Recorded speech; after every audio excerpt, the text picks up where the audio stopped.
మనసులో ఎప్పుడు ఆయన గురించి స్మరణ చేసినా పరమేశ్వరుడు గురించి స్మరించామనుకోండి, మహానుభావుడు ఆయన అనుగ్రహం అండి ఇలా ఉన్నాం అని ఎలా అంటామో, ఏమంటే కులాసాగా ఉన్నారా అన్నాం అనుకోండి, బాగున్నానండి మీ ఆశీర్వచనం పరమేశ్వరుడి కృప అంటూ ఉంటారు. చాలా గొప్ప మాటలు, చాలా అలవాటు చేసుకోవలసిన మాట. ఈ మాట బాగా అలవాటు ఉన్న వ్యక్తి ఎవరో తెలుసా?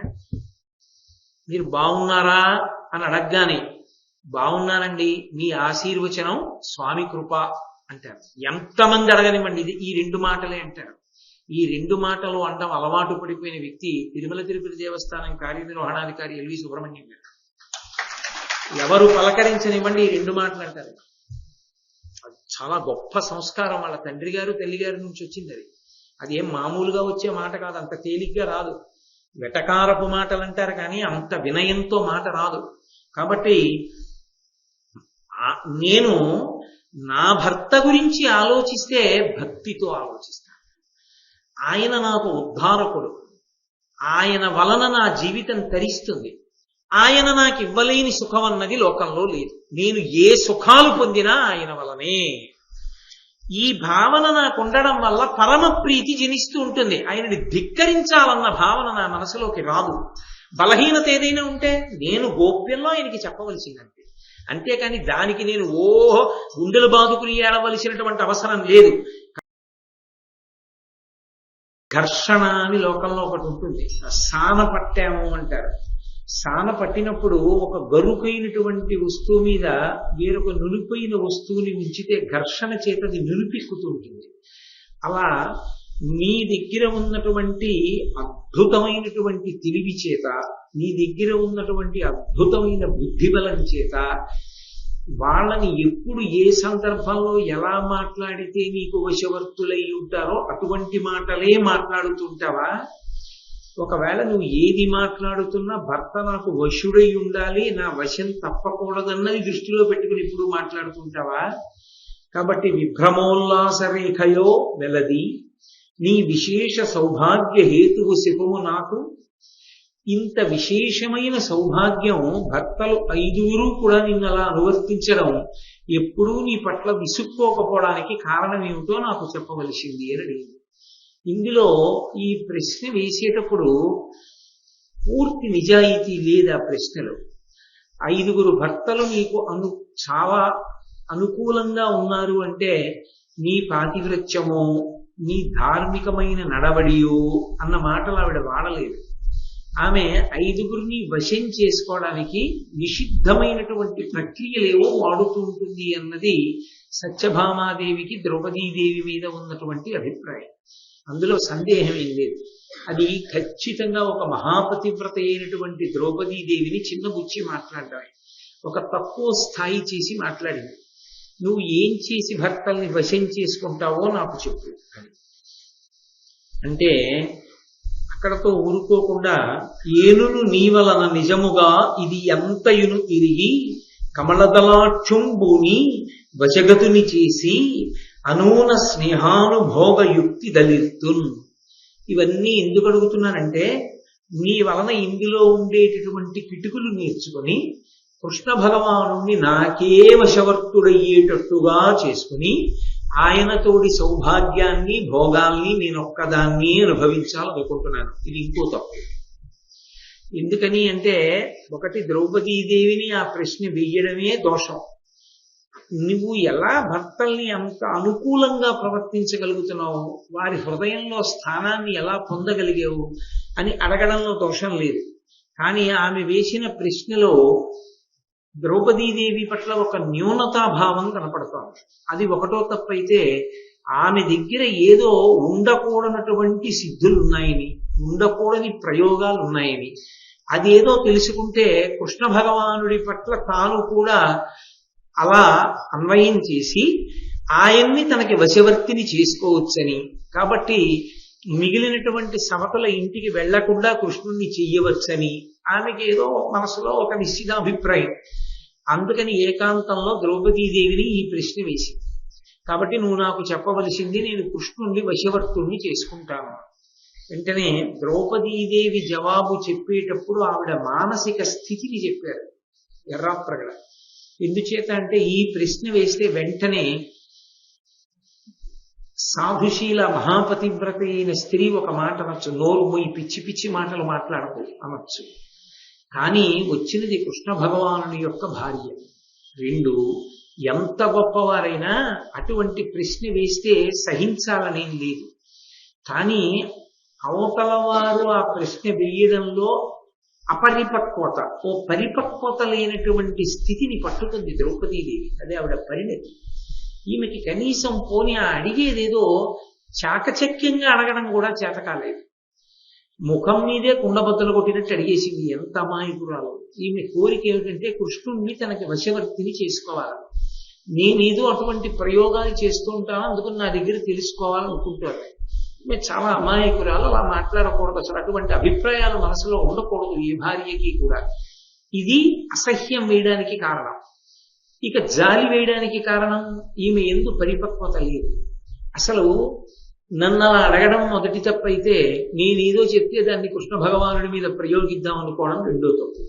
తన బేలతనాన్ని తాను బయట పెట్టుకుంది. కాబట్టి జాలి పడవలసిన విషయం కూడా ఉంది. అందుకని అది ద్రౌపదీదేవి యొక్క పరిపక్వత. ఈ పరిపక్వత ఆమె జవాబు చెప్పేటప్పుడు ప్రారంభంలో చెప్పినటువంటి మాటల వలన వ్యక్తం అవుతుంది. ఆవిడంది, అని అడిగిన మది నించుక గినుక ఒడమ అడచుకొనుచు కృష్ణ మృదుల హాసినీయగుచు కృష్ణభామిని కనుగొని ఇట్లని నిర్వికారాకృతి. ఆమె ఏ విధమైనటువంటి వికారమును పొందలేదు. ఎందుచేత? ఎప్పుడైనా మనసు గాయపడేటటువంటి మాట ఏదైనా వింటే వెంటనే ముందు లోపల దాచుకోలేకపోయినటువంటి భావం ముఖమునందు, ప్రత్యేకించి కళ్ళల్లో ప్రస్ఫుటమైపోతుంది. ఎందుచేత అంటే నవరసాలు చెప్పేది ఏవి అంటే కళ్ళు ఒక్కటే. మిగిలినటువంటి శరీరావయవములు ఏవి కూడా నవరసాలని చెప్పవు. అన్ని రసాలని చెప్పేవి కళ్ళు. ఎప్పుడైనా ఎవరైనా మాట్లాడేటప్పుడు కళ్ళలోకి చూసి మాట్లాడతారు. కళ్ళలోకి చూసి మాట్లాడినప్పుడు జవాబు చెప్పవలసినటువంటి వాళ్ళ మనసు ఏ పాటి అయినా తత్తరపడితే వాళ్ళ యొక్క భావన కళ్ళల్లో కనపడుతుంది. నిజంగా ద్రౌపదీదేవి కోపగించినదైతే ఆ కోపం ఆవిడ కళ్ళల్లో కనపడుతుంది వెంటనే. నిర్వికారంగా ఉంది అంటే మనసులో ఏ విధమైన వికారము కలగలేదు. ఏ విధమైన వికారము కలగకపోవడానికి కారణం సత్యభామ అడిగినటువంటి ప్రశ్న పట్ల తాను ప్రసన్నురాలై కాదు, దాన్ని అభినందనగా స్వీకరించి కాదు. ఆమె దాన్ని అభినందనగా స్వీకరించలేదు. భర్తలు తనకు వశవర్తులై ఉన్నారు, దానికి ఏవో కారణాలున్నాయన్న మాటని ద్రౌపదీదేవి అంగీకరించలేదు. రెండు, బాధపడకుండా కూడా ఆవిడేం లేదు. ఆవిడ బాధపడింది అన్నది సత్యం. అని అడిగిన మది నించుక కినుక కొడమా కొద్దిగా బాధపడింది. అరే, ఎటువంటి మాట అడిగిందిరా, ఎంత తప్పు మాట అంది. నేను మందులు పెట్టడం, మంత్రాలు వేయడం, ఏదో ఇంద్రజాలం చేయడం, ఇలాంటి పనులు చేసేదాన్నా?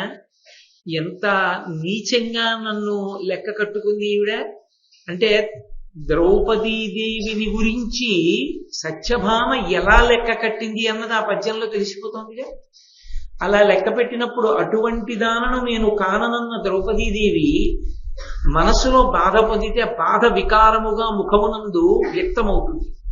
కానీ బాధ పడినప్పటికీ ఆ వికారము ఆమె ముఖమునందు కనపడదు. అంటే వికారమును ఏది తొక్కి ఉండాలి? ఆమె అమాయకత్వాన్ని, ఆమె యొక్క అపరిపక్వతని పసిగట్టింది. ఈమెకి పరిపక్వత లేదు. ఈమె భార్య స్థానంలోకి వెళ్ళింది కానీ ఒక భార్యకి ఉండవలసినటువంటి పరిణతిని పొందలేదు. ఇది సత్యభామకే కాదు, చాలా మందికి ఉంటుంది లోకంలో. భర్త అవడం గొప్ప కాదు, భర్తగా ఉండడానికి కావలసినటువంటి పరిణతి కలిగి ఉండడం గొప్ప. భార్య కావడం గొప్ప కాదు, భార్యాస్థానమునందు కూర్చోడానికి కావలసిన పరిణతిని పొంది ఉండడం గొప్ప. ఆ పరిణతి లేకపోతే చాలా ఇబ్బందులు ఉంటాయి. ఆ పరిణతి ఆమెకి లేదు. చాలా కాలంగా కృష్ణ భగవానుడితో ఆమె కలిసి దాంపత్య జీవనం చేస్తున్నప్పటికీ ఆమెకి ఆయన ఇంకా తనకేదో వశవర్తి కాలేదని, తన అదుపులో లేడని, పూర్తిగా తన అదుపులోనే ఉండాలని, అలా ఎవరైనా ఒక భర్తని తనకి అనుకూలంగా ఉండేటట్టుగా ప్రవర్తిస్తే అది ఏ మంత్రమో మందో పెడితే తప్ప అలా పురుషులు వశం కారని ఆ సత్యభామ యొక్క మనసులో ఏదో ఒక అభిప్రాయం నిశ్చితంగా ఉంది. అంటే అసలు ఇప్పుడు ఆవిడ మీద కోపగించి ప్రయోజనం లేదు, ఆమె దోషాన్ని దిద్దవలసిన అవసరం. అసలు ఒక భార్య ఎలా ఉండాలో ఆవిడకి సరిగ్గా తెలియలేదన్నమాట. ఇప్పుడు భార్య ఎలా ఉండాలో తెలియలేదు కాబట్టి తెలియచెప్పవలసినటువంటి అవసరం కొంత ఉంది. మీరు కొంచెం జాగ్రత్తగా పరిశీలిస్తే ఈ పరిణితి యందు ఉండేటటువంటి దోషం ఖచ్చితంగా కనపడుతుంది. రుక్మిణీదేవికి ఉన్నటువంటి పరిణితి సత్యభామాదేవి యందు ఉండదు. ఆ ఉండకపోయినటువంటి కారణం చేత రుక్మిణి ఒక భార్యగా ఎలా ప్రవర్తిస్తుందో అలా సత్యభామ ప్రవర్తించలేదు. దీన్ని ఖచ్చితంగా లెక్క కట్టింది ద్రౌపదీదేవి. కాబట్టి ఈవిడికి నేను జవాబు చెప్పి ఈవిడ మనసు మార్చవలసినటువంటి అవసరం ఉంది. ఒక యోగ్యమైన భార్యగా నేను తయారు చేయాలి. కాబట్టి కోపగించి ప్రయోజనం ఏముంటుంది, మరింత మొరట తీరుతుంది. ఆ రహస్యం చెప్పడానికి ఇష్టపడలేదనుకుంటుంది. ఇది ఇంకొకలా కృష్ణుడితో చెప్పినా చెప్పచ్చు కూడా. కాబట్టి నేను నా వికారాన్ని అణుచుకోవలసిన అవసరం ఉంది. రెండు, ఆమె గౌరవం కృష్ణుడిది. కృష్ణుడంటే ఎనలేని భక్తి, ఎనలేని గౌరవం ద్రౌపదీదేవికి. విశేషించి అన్నగారి వరస అయితే సత్యభామ వదిలేయారు. ద్రౌపదీదేవి ఆడపడచ్చు. లోకంలో మర్యాద ఒకటి ఉంటుంది. వదినకి పరిణతి లేదనుకోండి, ఆడపడుచు బయట పెట్టకూడదు, దాన్ని వీధిలో పెట్టకూడదు.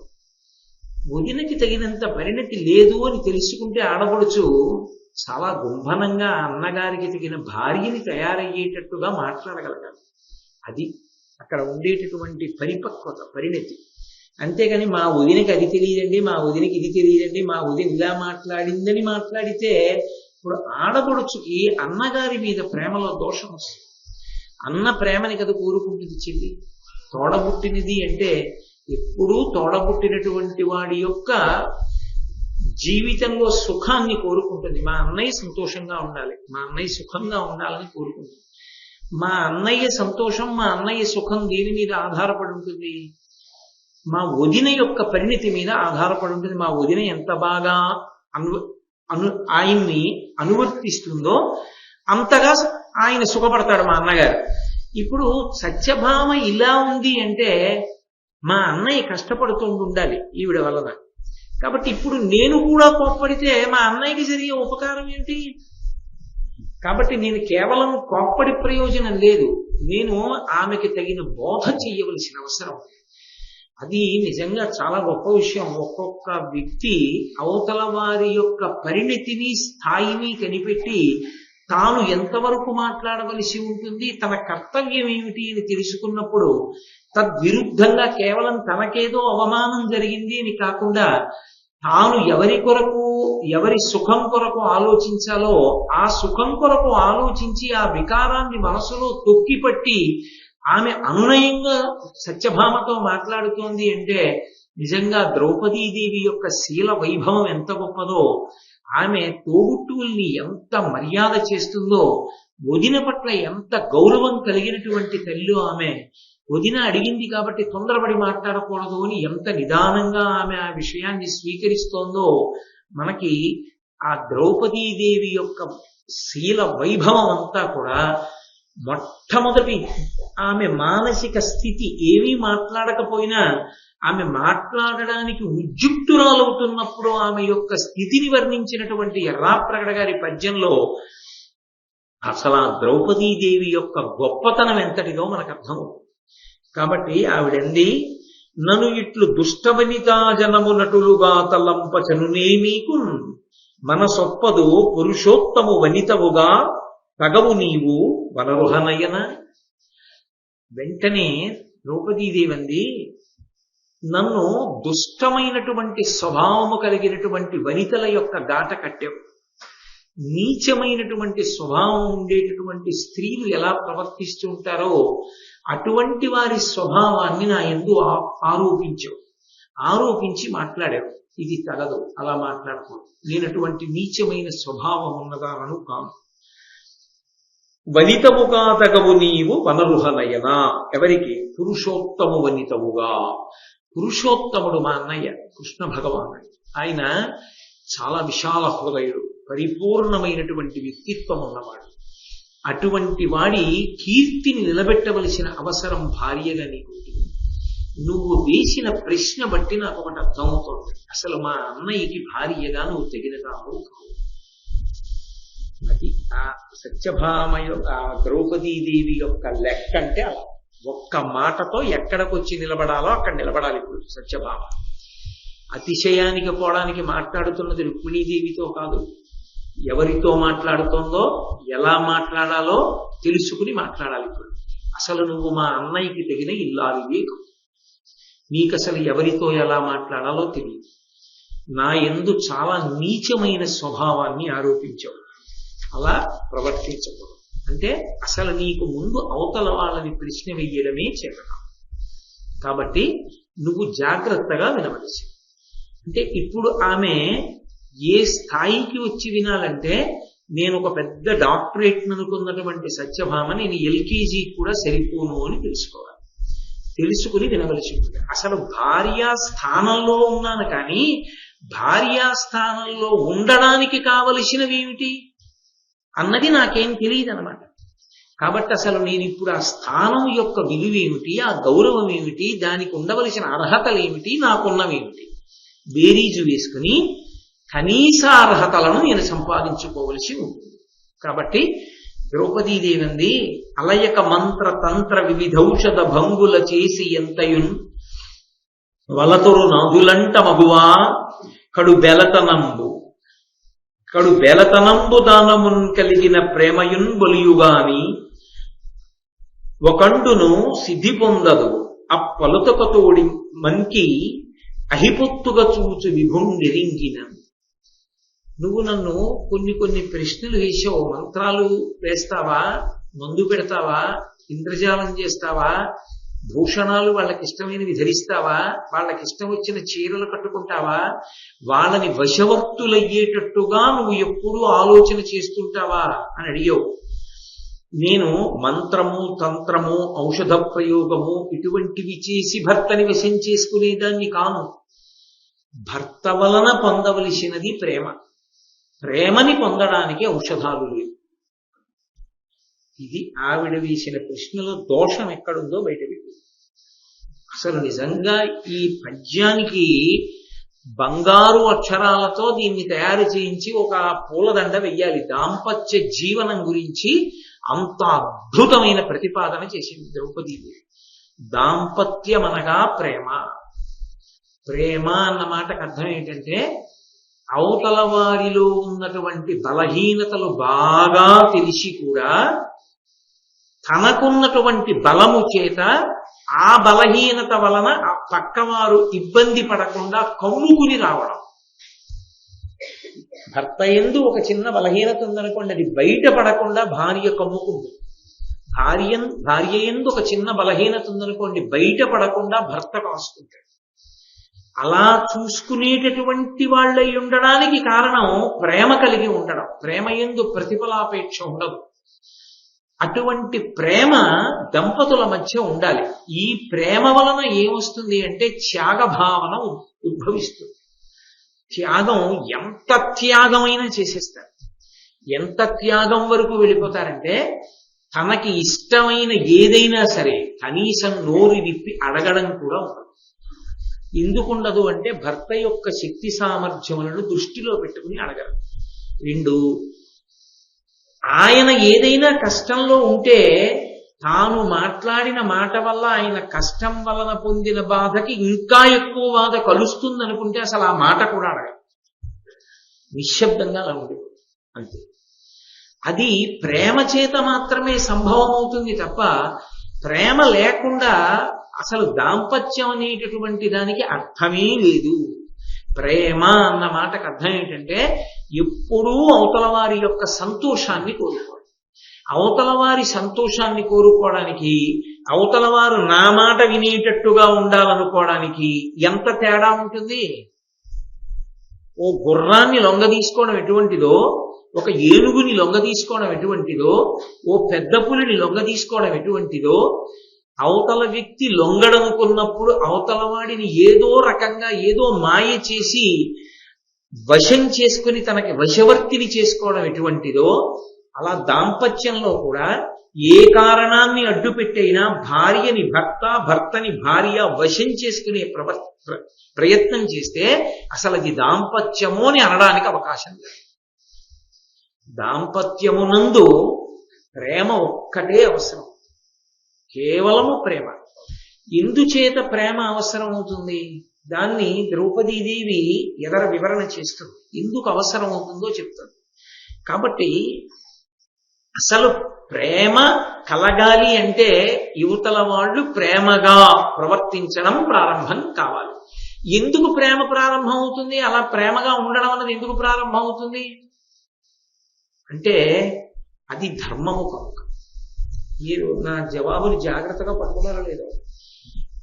ఒక పురుషుడు ఉన్నాడండి, తాళి కట్టాడు, ఆమె ఎవరో ముక్కు మొహం తెలియదు, ఆమెని తన జీవితంలోకి ఆహ్వానించాడు. ఆమెకి ఈయన ముక్కు మొహం తెలియదు, ఈయన్ని తన జీవితంలోకి ఆహ్వానించింది. ఇద్దరు చిటికిన వేలు పట్టుకుని అగ్నిహోత్రం చుట్టూ తిరిగారు. ఆమె ఆయన ఇంటికి వెళ్ళిపోయింది. ఆయన ఎవరో ఆమెకేం తెలియదు, ఏమి ముక్కు మొహం తెలియదు. ఆవిడ తెలియని వాడి ఇంటికి వెళ్ళిపోయి ఆయనకి ఇష్టమైనవి వండి పెట్టడానికి ప్రయత్నిస్తోంది. ఆయనతో కలిసి పాన్పునందు నిద్రపోతోంది. ఆయన యొక్క ఇష్టాయిష్టాలు తెలుసుకునే ప్రయత్నం చేస్తోంది. ఎందుకు అసలు అలా ప్రేమగా ఉండాలి? ఏమీ తెలియని వాడితో ప్రేమగా ఎలా ఉంటారు లోకంలో? ఈ సభలో ఎవరో నాకు ముక్కు మొహం తెలియని వాళ్ళని తీసుకొచ్చి మీరు ఈయన్ని ప్రేమించండి అన్నారు అనుకోండి, అసలు అది సంభవమా? అసలు అది సాధ్యం అవుతుందా? ప్రేమించడం అనేటటువంటి మాట స్వచ్ఛందం. ప్రేమ అన్న మాటని జాగ్రత్తగా అర్థం చేసుకోవాలి. అందులో ప్రతిఫలాపేక్ష ఉండదు. ఈయన నాకు దక్కాలని కానీ, లేకపోతే ఈయన నుండి నేను ఏదో పొందాలని కానీ అలా ఏముండదు. అది మహోత్కృష్టమైన భావన అయినప్పుడు అది స్వచ్ఛందముగా వ్యక్తమవుతుందంటే బలవంతంగా తీసుకునేది కాదు. అది గౌరవము, ప్రేమ ఇవన్నీ కూడా స్వచ్ఛందంగా ప్రవహిస్తాయి. మీరు కావాలి అంటే ఇచ్చేవి కావు, మీరు వద్దు అంటే ఆగేవి కావు. నేను ఇలా వస్తుంటే మీరు లేచి నించుంటారు. నేను ఎప్పుడు చెప్పలేదు మీకు లేచి నించున్నాను.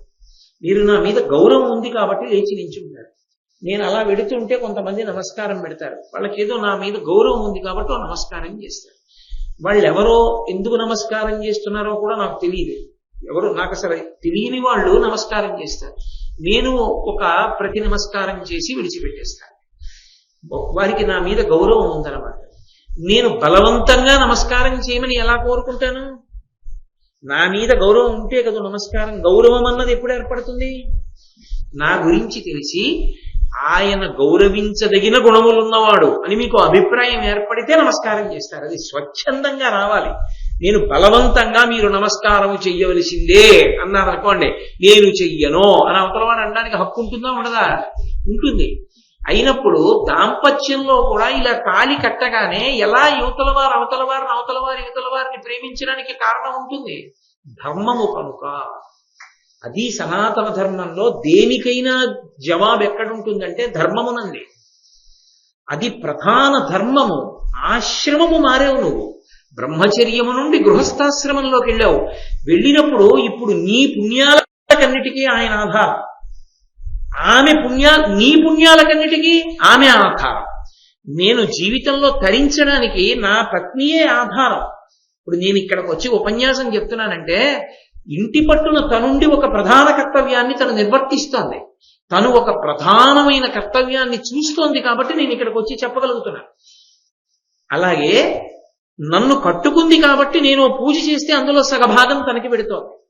ధర్మమునందు ఉద్ధరణ ఉంది. నాకు పలహారం చేసి పెట్టడంలో పరమేశ్వరుడికి బాలభోగం ఉంది. నాకు భోజనం పెట్టడంలో తనకి మహానైవేద్యం పెట్టిన ఫలితం ఉంది. నేను చేసిన పూజలో సగభాగం తనకుంది. తాళి కట్టగానే మా ఇద్దరి మధ్య గృహస్థాశ్రమ ధర్మం ఉన్నది. ఆ ధర్మము నిర్వహింపబడాలి అంటే ప్రేమ చేతనే సాధ్యము. ఇంత గొప్ప త్యాగం కంటికి కనపడనటువంటి ఉద్ధరణ జరిగిపోతోంది జీవులకు. ఈ జీవోద్ధరణ జరగడానికి కారణం ఇద్దరం కలిసి ఉండడం. కాబట్టి ఆమె దోషములు ఏమున్నా నేను మన్నించడం అలవాటు చేసుకోవాలి. అది ప్రయత్నపూర్వకంగా కాదు, ప్రేమ చేత కప్పబడాలి. పిచ్చిది పాపం దానికి తెలియదు, అమాయకురాలంటే అని నేను క్షమించగలగాలి. ఆయన అంతే పాపం, ఆయనకి అదొక్కటి బలహీనత అని ఆమె నన్ను కమ్ముకు రావాలి. అది ప్రేమ చేత సంభవం. బలవంతంగా ఒకళ్ళనొకళ్ళం వశం చేసుకునే ప్రయత్నం చేశామనుకోండి, వశం చేసుకునేటప్పుడు ఏం చేయాలి? అవతల వారి బలహీనత కనిపెట్టి దాన్ని సొమ్ము చేసుకోవాలి. అప్పుడు అది దాంపత్యం అవుతుందా? అసలు నీకేమైనా అసలు ఆ దాంపత్యం గురించి అవగాహన ఉందా? నువ్వు మా అన్నయ్య పక్కన ఎలా నించున్నావు? పూర్ణ పురుషుడైన మహానుభావుడు, ఆయనకి తెలియని ధర్మం లేదు, ఆయన పక్కన ఇల్లాలివా? ఇదా ప్రశ్న? అసలు దాంపత్యం అంటే అర్థమైందా సత్యభామ? ఎంత గంభీరమైన ప్రశ్న వేసిందో చూడండి. అందుకు నేనన్నది, ద్రౌపదీదేవి మాట్లాడిన మాటలు గృహస్థాశ్రమంలోకి ప్రవేశించేటటువంటి ప్రతి వారికి కూడా అవసరమే. అంత గొప్పగా మాట్లాడగలిగినటువంటి సాధ్వీమునులు వాంగ్మయంలో మెరుపులు. మహాభారతంలో ద్రౌపదీదేవి మాట్లాడుతుంది, శ్రీరామాయణంలో అనసూయమ్మ సీతమ్మ మాట్లాడతారు, వాళ్ళు మాట్లాడగలరు. కాబట్టి ఆ తల్లి అలా సాధ్యమా? లోకంలో ప్రేమని బలవంతంగా వశం చేసుకుని పొందడం ఎవరికైనా సాధ్యం అవుతుందా? ఓ పిచ్చి సత్యభామ, నువ్వు అనుకుంటున్నావు, కానీ ఆ ఆలోచన భార్యకి రాగానే భర్త దూరం అయిపోతాడు. ఎందుకు దూరం అయిపోతాడో తెలుసా? ఆ పొలతొకతోడి మంకి అహిపొత్తుగా చూచు విభుం నిరింగినన్. భర్తకి తెలిస్తే ఆమె ఎటువంటిదని పావుతోడి పొత్తు అనుకుంటాడు. పావుతో స్నేహం చేశాడు, దానికి కావలసిన పాలు పడుతుంటాడు. ఎన్ని చేసినా పావుతో స్నేహం చేశాను కదా, నేను ఎంతో స్నేహంగా ఉంటున్నాను కదా అనుకుంటే పాము ఏం చేస్తుంటుంది? అదును కోసం చూస్తూ ఉంటుంది. అదును దొరికిందనుకోండి కాటేసేస్తుంది. భార్య తనని లొంగ తీసుకోవాలని ప్రయత్నించేస్తోంది అని భర్తకి తెలిసిపోయింది అనుకోండి, ఈమెకి ప్రేమ కాదు ఉన్నది, ఈమె నన్ను వశవర్తుణ్ణి చేసుకోవాలనుకుంటోంది అని తెలిసిన నాడు అతను దూరంగా జరుగుతాడు. అతను దూరంగా జరిగితే అది భయంకరమైనటువంటి స్థితిలోకి వెళ్ళిపోతుంది ఆ దాంపత్యం. కాబట్టి అసలు ఎందుకు గృహస్థాశ్రమంలోకి వెళ్ళామో అది సర్వనాశనం అవ్వడానికి ఉపయుక్తమైన ప్రతిపాదనలు నన్ను అడిగావు. పైగా నీ దగ్గర ఉన్నాయా అలాంటి యుక్తులని? నన్ను అటువంటి నీచకాంతగా మాట్లాడావు. కాబట్టి సత్యభామ, అసలు దాంపత్యం అది కానీ కాదు. దాంపత్యమునందు అలా ఒకళ్ళనొకళ్ళు వశం చేసుకోవడం అనేటటువంటి అవసరం రావలసినటువంటి స్థితి ఉండనే ఉండదు. కాబట్టి పతులాత్మ నుండొక్క పడతలం కలిసిన నలుగా ఎయ్యడలా అహంకరింప మదము ప్రమాదంబుమాని వారికి చిత్తమేక ముఖంబున నెల్ల ప్రొద్దు భక్తి చేయుడు. చూపు పలుకను కోర్కెయు చెయ్యులు వింతగా చెయ్యనిపుడు అమర గంధర్వ యక్షాదులందైనను పురుషునంజుని తృణంబుగ తలంతు స్నాన భోజన శయనాది సంప్రయోగ మధ్య పతులకు మున్నెందు నాచరింప పతులు వచ్చిన ఆసన పాద్య విధులు భక్తితోనేన కావింతు పలుపవరులా. ఆవిడ ద్రౌపదీదేవి ప్రేమ అన్న మాటకి అర్థం ఏమిటో, ఒక భార్య భర్తతో ఎలా ప్రవర్తించవలసి ఉంటుందో చెప్తోంది. పతులాత్మ ఒండొక్క పతులను కలిసిన అలుగా. నా భర్తలు వేరొక కాంతని కోరుకుని ఆ కాంతతో క్రీడిస్తే నేను మనసులో అలుక పెట్టుకోను. ఇది కొంచెం వినడానికి చాలా ఇబ్బెట్టుగా ఉంటుంది, కానీ నేను ఇక్కడ మీతో ఒక విషయాన్ని మనవి చేయవలసి ఉంటుంది. ఇది లోకంలో అందరికీ అన్వయమయ్యేటటువంటి ధర్మం కాదు.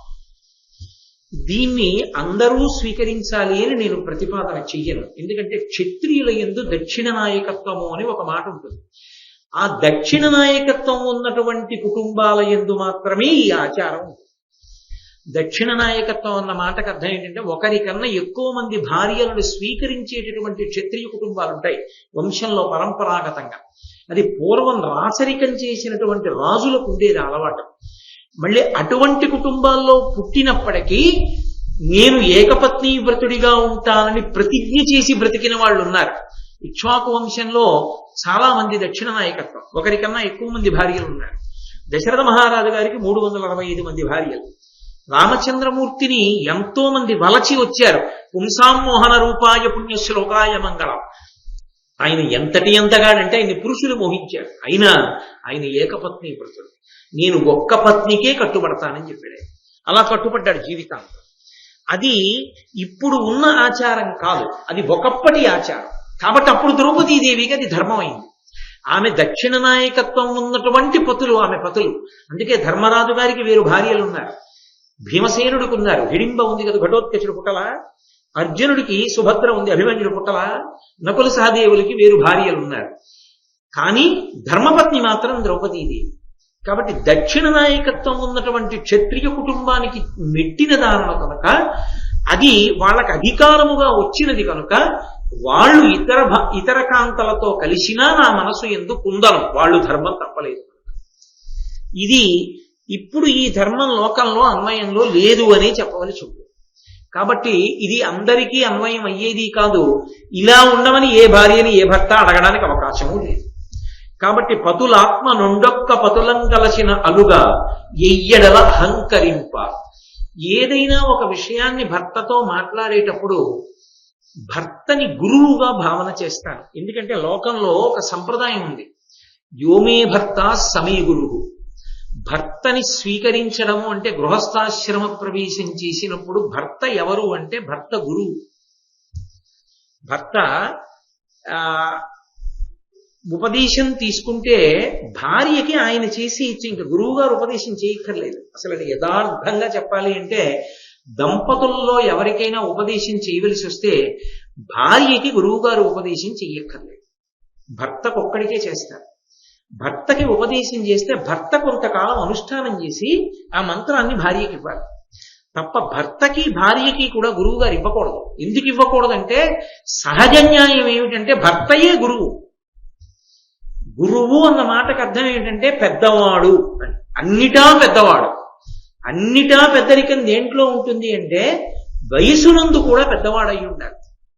వయసునందు పెద్దవాడు భర్త కాకపోతే చాలా ప్రమాదాలు ఉంటాయి. ధిక్కరించే అధికారం చిన్నవాళ్లకు వస్తుంది. భార్య పెద్దది భర్త చిన్నవాడు అనుకోండి, అప్పుడు భర్తకి ఇలా వేలు చూపించే అధికారం భార్యకు మీకు తెలియదు కూర్చోండి అనొచ్చు. ఎందుకంటే అనుభవం ఆమెది, ముందు పుట్టింది కాబట్టి అనుభవం ఉంది కాబట్టి ఇలా వేలు చూపించవచ్చు. 2, తనకన్నా పెద్దదానితో సంగమం ఆయుక్షీణం కాబట్టి ఆయన ఆయుర్దాయం ఎక్కువ కాలం నిలబడదు. కాబట్టి పెద్దరికం ఉన్నవాడైతే తప్ప కుదరదు. గురుత్వము అంటే పెద్దరికం. అది జ్ఞాన వృద్ధత్వం ఎందులో చెల్లుతుంది అంటే విషయ పరిజ్ఞానములు కలిగి ఉన్నవాడు గురువుగా ఉండడంలో గురువు గారు చిన్నవాడిగా ఉండవచ్చు. భర్తకి అన్వయమైన న్యాయం బయట లోకంలో గురువుకి అన్వయం అవ్వదు. చాలా వయసులో చిన్నవాడు గురువు అవుతాడు, వయసులో చాలా వృద్ధులు శిష్యులు అవుతారు.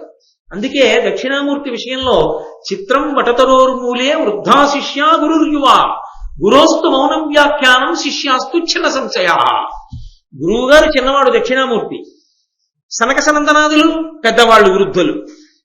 చిన్నవాడైనటువంటి దక్షిణామూర్తి చిన్ముద్ర పడితే వృద్ధులైనటువంటి సనక సనందనాదులకు అర్థమైపోయింది మౌన వ్యాఖ్య చేత. అందుకని జ్ఞానము కలిగిన వాడు వృద్ధుడు సమాజంలో గురుత్వానికి. భార్యాభర్తలలో భర్త పెద్దవాడయ్యుండి తీరాలి. కాబట్టి నా భర్త నాకు చెప్పదగ్గవాడు, ఏ విషయంలోనైనా ఆయన నాకు చెప్పదగ్గవాడు, నేను చెప్పదగినదానని నేను కూడా చెప్తాను భర్తకి. ఎలా చెప్పాలంటే అనునయంగా చెప్పాలి. అందుకే భార్య భాష కావ్య భాష. ఒక్కొక్కరికి ఒక్కొక్క భాష ఉంటుంది. ఆ భాష ఎవరి భాష వాళ్లే వాడాలి. ఒకరి భాష ఒకరు వాడకూడదు. లోకంలో ఒక మర్యాద. వేదం ఉందనుకోండి రాజభాషలో ఉంటుంది. రాజు బ్రతిమాలి మాట్లాడవలసిన అవసరం రాజుకు ఉండదు. రాజు ఏదో ఒక్క మాట చెప్తాడు, అది శాసనం అంతే. 6వ వంతు వసూలు చేయండి అన్నాడు అనుకోండి పన్ను, అది శాసనం, రాజశాసనం, కట్టవలసిందే, లేకపోతే శిక్షేస్తాడు. పౌరాణిక భాష, పురాణ భాష అంటారు, మిత్ర భాష. స్నేహితుడు స్నేహితుడితో మాట్లాడతాడే అలా మాట్లాడితే మిత్ర భాష అంటారు, పురాణం అలా మాట్లాడతారు. ప్రియురాలు ప్రియుడితో, ప్రియుడు ప్రియురాలితో మాట్లాడితే ఎంత అనునయంగా మాట్లాడతారో అంత అనునయంగా మాట్లాడితే కావ్య భాష అంటారు. కావ్యం అలా మాట్లాడుతుంది. అందుకే కావ్యం పురాణంలా ఉండకూడదు, పురాణం వేదంలా ఉండదు, వేదం కావ్యంలా ఉండకూడదు, వేదం వేదంలాగే ఉండాలి. ఎవరి భాష వాళ్ళది. రాజుగారు అనునయంగా ముద్దు చేసి నాన్న దొంగతనం చేయకు, ఈసారి వదిలేస్తున్నాను అంటే ఇంకెవరి మాట వింటారు? వీపు చిరిగిపోతుందన్నాడు అనుకోండి రాజు, అప్పుడే ప్రజలు అడుగుతారు. ఎవరి భాష వారిదే తప్ప ఒకరి భాషని ఒకరు అనుకరించకూడదు. కాబట్టి నేను అహంకరించను. ఎందుకు అహంకరించను అంటే నన్ను నేను వశవర్తురాల్ని చేసుకున్నాను. అందుకే ఆమె బహువచన ప్రయోగం చేస్తుంది. ఏమండి అని పిలుస్తుంది. ఆమె ఏమోయ్ నువ్వు అంటాడు.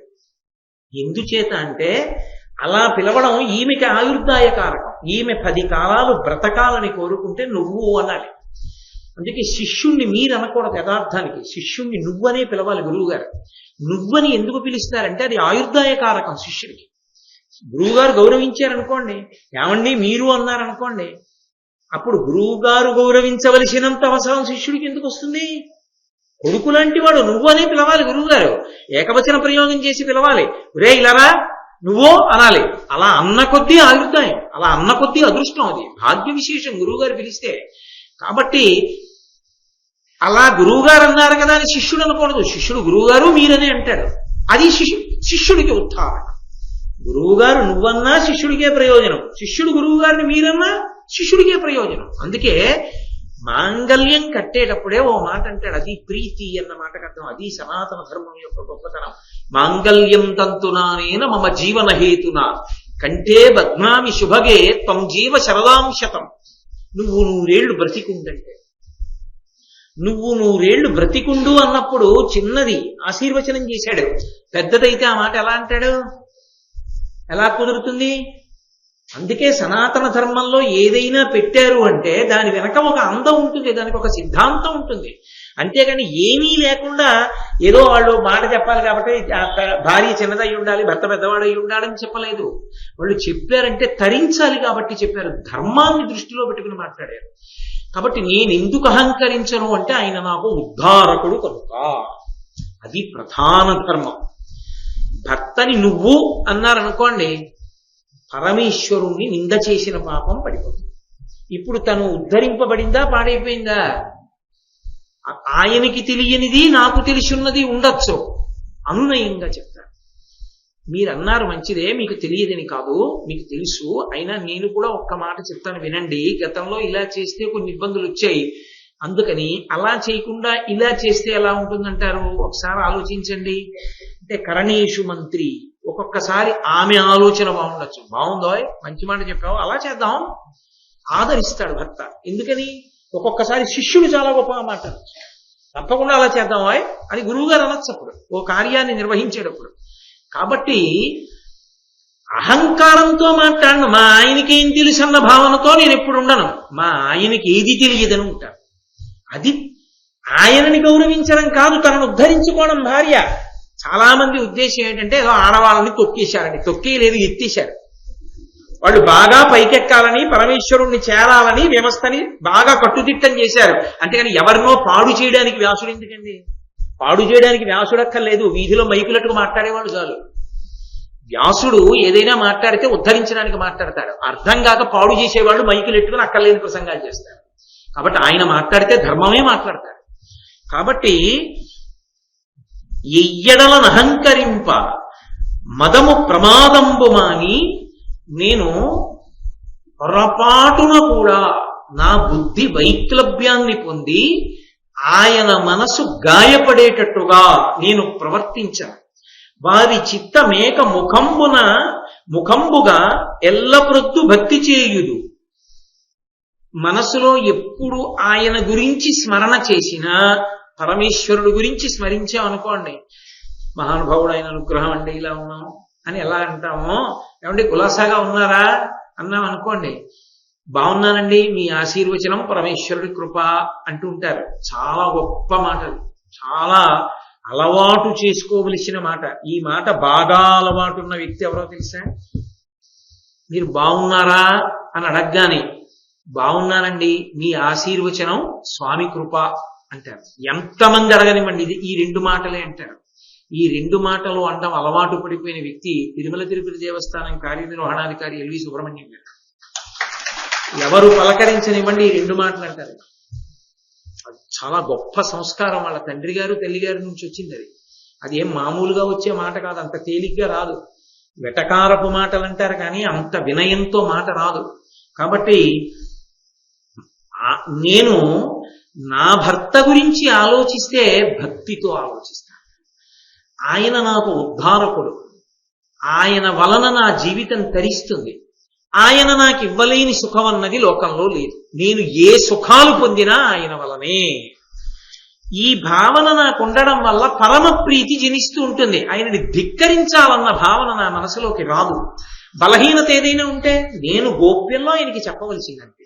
అంతేకాని దానికి నేను గుండెలు బాదుకుని ఏడవలసినటువంటి అవసరం లేదు. కాబట్టి పలుకును కోర్కియు చెయ్యులు వింతగా చెయ్యని. అసలు ద్రౌపదీదేవి ఒక డాక్టరేట్ ఇవ్వాలి ఆవిడికి. అసలు నిజంగా ఆవిడ అవగాహన గురించి ఆవిడ ఒక మాట అంది, ఏదో చూశారా, ఆ నోటితో నవ్వుతారు, నొసళ్ళు వెక్కిరిస్తాయంటారు. కొంతమంది కళ్ళతో మాట్లాడతారు, కొంతమంది ముఖంతో మాట్లాడతారు, కొంతమంది నోటితోనే మాట్లాడతారు. ఎవరితో? భర్తతో. భర్త ఎవరితోనో మాట్లాడుతున్నాడు అనుకోండి, మాట్లాడుతుంటే మొదలెట్టావు అన్నట్లు చూసింది అనుకోండి, ఆయన నిలువున చచ్చిపోతాడు.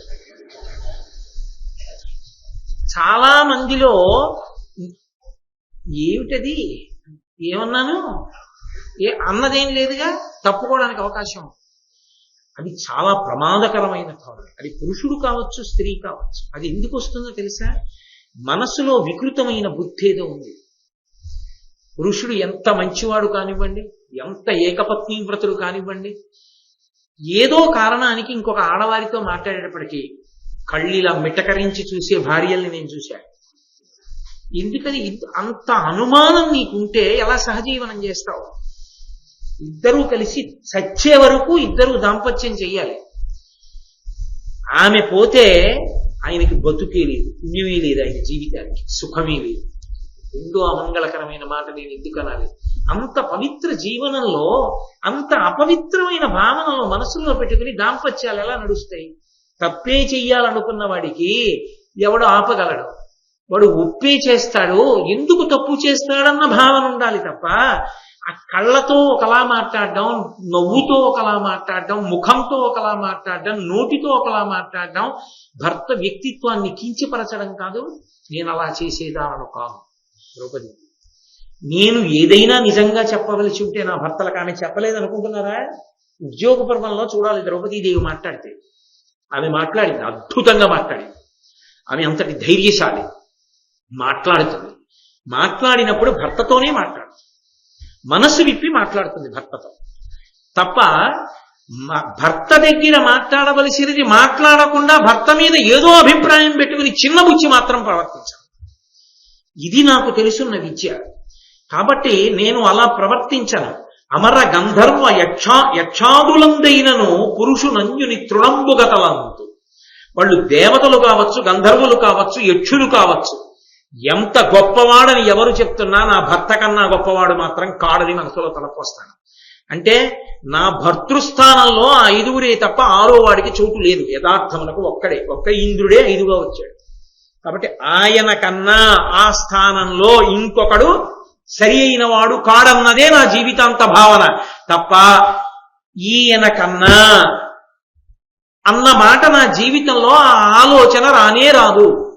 నా భర్త కన్నా గొప్పవాడు ఈ స్థానంలో ఉండడు, ఆయన దొరకడం నా అదృష్టం. అదే భావనలో నేను ఉంటాను. కాబట్టి ఇవి ఒకెత్తైతే ఆమె చెప్పినటువంటి ఈ పద్యంలో ఇప్పుడు చెప్పబోతున్నటువంటి పాదాలు అసలు పరమాద్భుతమైనటువంటి విశేషాలు. స్నాన భోజన శయనాది సంప్రయోగ మధ్య పతులకు మున్నిందు నాచరింప. స్నానం కాని, భోజనం కాని, శయనం కాని అంటే నిద్రపోవడం కాని, ఈ 3 నేను ఎప్పుడూ భర్తల కన్నా ముందు చెయ్యను అన్న మాటకి ఓ కారణం ఒకటి ఉంది. ఆమె ఏదో అలా చేయకుండా ఉంటే అదేదో గొప్ప అని కాదు, దాని ఎందు ఒక ధర్మం ఉంది. ఏమిటి ఆ ధర్మము అంటే, తాను ముందు లేచి స్నానం చెయ్యొచ్చు, తప్పేం కాదు. తాను ముందు లేచి స్నానం చెయ్యడం అన్న అలవాటు ఉన్న పతివ్రతామణులు లోకంలో ఎందరో ఉన్నారు. తాను ముందు ఎందుకు స్నానం చేయదంటే, ద్రౌపదీదేవి భర్త స్నానం చేయడానికి ముందు ఏర్పాట్లు చేస్తుంది. అప్పుడు కూడా పాతివ్రత్యమేగా. తనతో సమానంగా లేస్తాడు. తనెంత ముందు లేవచ్చో అంత ముందు ఆయన లేస్తాడు. 3:00 ముందు లేచేవాడు ఎవడుంటాడు? నిద్ర సరిపోద్దు. 3:00 తను లేస్తే 3:00 ఆయన లేచిపోతాడు. అప్పుడు తను ముందు స్నానం చేసి రావాలి, మీరు కూర్చోండి అలా అందో. తను ముందు స్నానం చేయకుండా భర్త స్నానం చేస్తే ఇంకో 100 గాయత్రి చేసుకుంటాడు ప్రాతకాలంలో. అది ఆయనకి శ్రీరామ రక్ష. అందుకని ముందు స్నానానికి ఆయన ఎడమంటుంది. అది ఆమె ధర్మం. అందుకని ముందు స్నానం చెయ్యను. 2, ముందు భోజనం నేను చెయ్యను. ఎందుకు భోజనం చేయను? ఏం చేస్తే ఆయన దెబ్బలాడతాడా? కాదు. పెద్దల యొక్క భోజన ఉచ్ఛిష్టం యువతల వారికి ఆయుర్దాయ కారకం. తండ్రి ఉచ్ఛిష్టము అంటే ఎంగిలి తినాలి అని కాదు దాని అర్థం. ఒక పాత్రలో పదార్థాన్ని తీసుకొచ్చి పెడితే దాన్ని పరమేశ్వరుడికి చూపించాం అనుకోండి, ఆయన చూపుతో తింటాడు. ఆయన చూపుతో కొద్దిగా తిన్నాడని గుర్తు. అప్పుడు మిగిలింది ఏమైంది? ప్రసాదం అంటే ఈశ్వరోచ్ఛిష్టం, ఈశ్వరుడు తినగా మిగిలింది. అది మనం కళ్ళకద్దుకు తింటున్నాం, ఎందుకని మనకు అన్ని ఇస్తోంది. అలా ఇంట్లో తండ్రి ఎవరు? యజమాని. ఆయన తిన్నాక తిన్నారనుకోండి, భార్యకి ఈశ్వరోచ్ఛిష్టం, పిల్లలకి తండ్రి యొక్క ఉచ్ఛిష్టం, ఆయుర్దాయ కారకం. అందుకని భర్త ముందు తిన్న తర్వాత నేను తింటాను, ఎందుకంటే అది నాకు ఆయుర్దాయకారకం కనుక, తేజోకారకం కనుక. అందుకు ఆయన తిన్న తర్వాత తింటాను. నేను తిన్నాక మిగిలింది ఆయన తింటే, నా ఎంగిలి ఆయన తిన్నాడు, ఇప్పుడు ఆయనకి దోషం రాలేదు. కానీ ఒక్క ఇబ్బంది మాత్రం వస్తుంది, తనకి దోషం వస్తుంది. తన ఎంగిలి పెట్టింది కదా, చిన్నది కదా, చిన్నదాని ఎంగిలి పెద్దవాడికి పెట్టింది కదా. తను లఘువు, ఆయన గురువు కదా. అయినప్పుడు ఆయనకి ఆ ఎంగిలి పెడితే ఆయనకి దోషం రాలా? మరి భార్యాభర్తలు అలా తినకుండానే ఉండాలండి అంటే శాస్త్రం అంగీకరించింది, తినచ్చు ఎంగిలి, దోషం ఏం లేదు. కానీ దానికి కూడా ధర్మశాస్త్రంలో సమయం సందర్భం ఉంటాయి. ఆ సమయ సందర్భాలను అనుసరించి పెట్టాలి. పెళ్లిలో పెట్టాలి తప్పకుండా, పెళ్లిలో తప్పకుండా పెట్టాలి. పెళ్లి అవుతుంది, ఇంకా హోమాలు అవి ఏం పూర్తవవు, విడిది గృహ ప్రవేశం అవి ఏం అవవు. భోజనాల సమయం అయిందనుకోండి, కొంగుముడితోనే కూర్చోబెడతారు. కానీ శాస్త్రం ఏం చెప్పిందో తెలుసా? వాళ్ళు ఇంకా హోమాది కార్యక్రమాలు అవి అన్నీ పూర్తి చేసి దాంపత్య జీవనమునందు స్థిరపడకుండా పక్క పక్కన కూర్చుని ఏకపాత్ర ఎందు తినాలి. 2 పాత్రలు పెట్టి ఎంగిళ్ళు తినిపించడం తప్పు. ఏకపాత్ర ఏకశయ్య. కాబట్టి ఏకపాత్ర ఎందు తినాలి. ఒక్క పాత్రే పెట్టాలి, పెట్టి అన్నం పెట్టాలి. కానీ ఇద్దరి మధ్యలో జలపాత్ర పెట్టమని చెప్పి, పెద్దలకి దోషం రాదు. ఇద్దరి మధ్యలో ఏదైనా నీళ్ల బిందో ఏదో తీసుకొచ్చి పెట్టాలి, చిన్న చెంబుతో నీళ్లు ఏదో పెట్టాలి, పెట్టి ఏకపాత్రలో భోజనం పెట్టాలి. తర్వాత వాళ్ళకి హోమాల దగ్గర నుంచి అన్నీ పూర్తయిపోయాయి అనుకోండి, నిజానికి వాళ్ళ దాంపత్య ప్రారంభం ఎక్కడ అంటే మొట్టమొదట ఒక పాత్రలోనే అన్నం తినాలి. 2 పాత్రలో అన్నం తిని ఈయన ఎంగిలి ఆవిడికి, ఆయన ఎంగిలి ఈవిడికి కాదు, ఉభయులు ఎంగిలే తింటారంతే. ఏకపాత్ర భోజనంతో ప్రారంభం. మీరు కావాలంటే వేద భాష్యాలు చూడండి, అసలు పెళ్లి చేసినప్పుడు భోజనం ఎలా పెట్టాలో ప్రకరణం. కాబట్టి నేను ఆయన తిన్న తర్వాత నీ తింటాను తప్ప, నేను తిన్న తర్వాత ఆయనకి పెట్టను, నాకు దోషం రాదు. పైగా నా ఎంగిలి తింటే ఆయన తేజస్సు క్షీణిస్తుంది, ఆయన ఎంగిలి నేను తింటే నా తేజస్సు పెరుగుతుంది, ఆయన తేజస్సు పెరుగుతుంది. అందుకని ఆయనకి పెట్టి నేను తింటాను.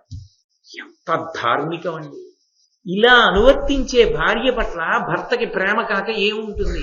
ఎందుకు చీకాకు పడతాడు, ఎందుకు కోపడతాడు, ఎందుకు విసుగ్గా చూస్తాడు? మంత్రం వేసి ఇంద్రజాలం చేసి వశం చేసుకుంటారా భర్తని? ప్రేమకి వశం చేసుకోవడానికి తేడా లేదు.